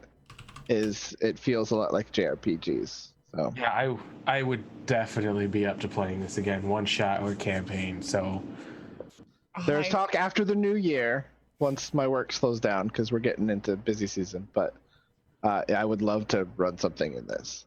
But yeah. I love Great. So happy. It was so good. It was so cute. I love how cute everything was. Everything was just cute. This game is made for cuteness. Mm-hmm, mm-hmm. And you chose such good music. There was so much good music. I know. So I got to play that one. That was supposed to be my introduction of In the Beginning. That when I described the creation of the universe, that music was supposed to play. So I do want to say when you first started the narration, because Sam will know what I'm talking about. Even Jess might know. The very first words you said, in the beginning, there was darkness. And I couldn't help but laugh because BV in Galatea, his character Norin, has this shtick of always saying, in the beginning, there was light. So as soon as you paused and said there was darkness, I couldn't help but just start laughing. Norin has a book. He's got like War and Peace level length of a scroll. He just does this with, and he just goes, in the beginning there was light, and it's just. And then we stop him. That's awesome. Oh my gosh, this was so great. That's so great. Thank you so much, Dustin, thank for you so running much. this. So should we go around and say? I was gonna say we'll go around in the opposite order on the screen, if that's okay with you. So Dustin, do you want to go first? Yeah. I am Dusty at GeoNerd on Twitter. We can find me a lot here, either playing in games or running games. Hopefully I can do that more. I don't have anything really to announce because I don't have any games that I'm going to be running planned, but You're lots of fun Inspire. stuff. Well, there's Spire on Saturdays. Every other there's a Spire this Saturday, but I won't be in it because I have to be at work. But that's alternating Saturdays tomorrow, which is super fun. So go watch that. I'll probably watch it while I'm stuck at work, and maybe try and send messages. But I loved having you guys play. I loved your characters, and I really love Captain Peregrine that I made up on the spot and then turned into something more. Like I didn't expect her to be involved, and then I just kept bringing her along. So I can't believe you made that character up on the spot. She's so good. And stole my heart immediately. Amazing. So next in order is Sam. Hey, Sam. Hey, I'm Sam. I'm at Sam Undamiel on Twitter. And I don't think I have anything to plug right now because it's my busy season for work. So I'm working mostly. So actually, I'm going to plug take vacation days, use your paid time off. Don't go to work. use it. Take your vacation, use your PTO. Dang it. I'm not using mine until October, and it's killing me. I didn't go to work today. It was brilliant. Oh my god. That is such a valid plug. Next in line we have Anton. Anton, hi. Hello, I'm Anton at Anton Garmola on Twitter. I give hugs and tea. Awesome. And That's more or less it, really. John. My name is John Fumikala on Twitter. I really don't have anything to plug either. Stay tuned to this channel. They have good things. Jess rocks things, and I know Dustin works in the background helping rock things out even more. I mean, he's the main rock thing. There you go. Like, subscribe, follow.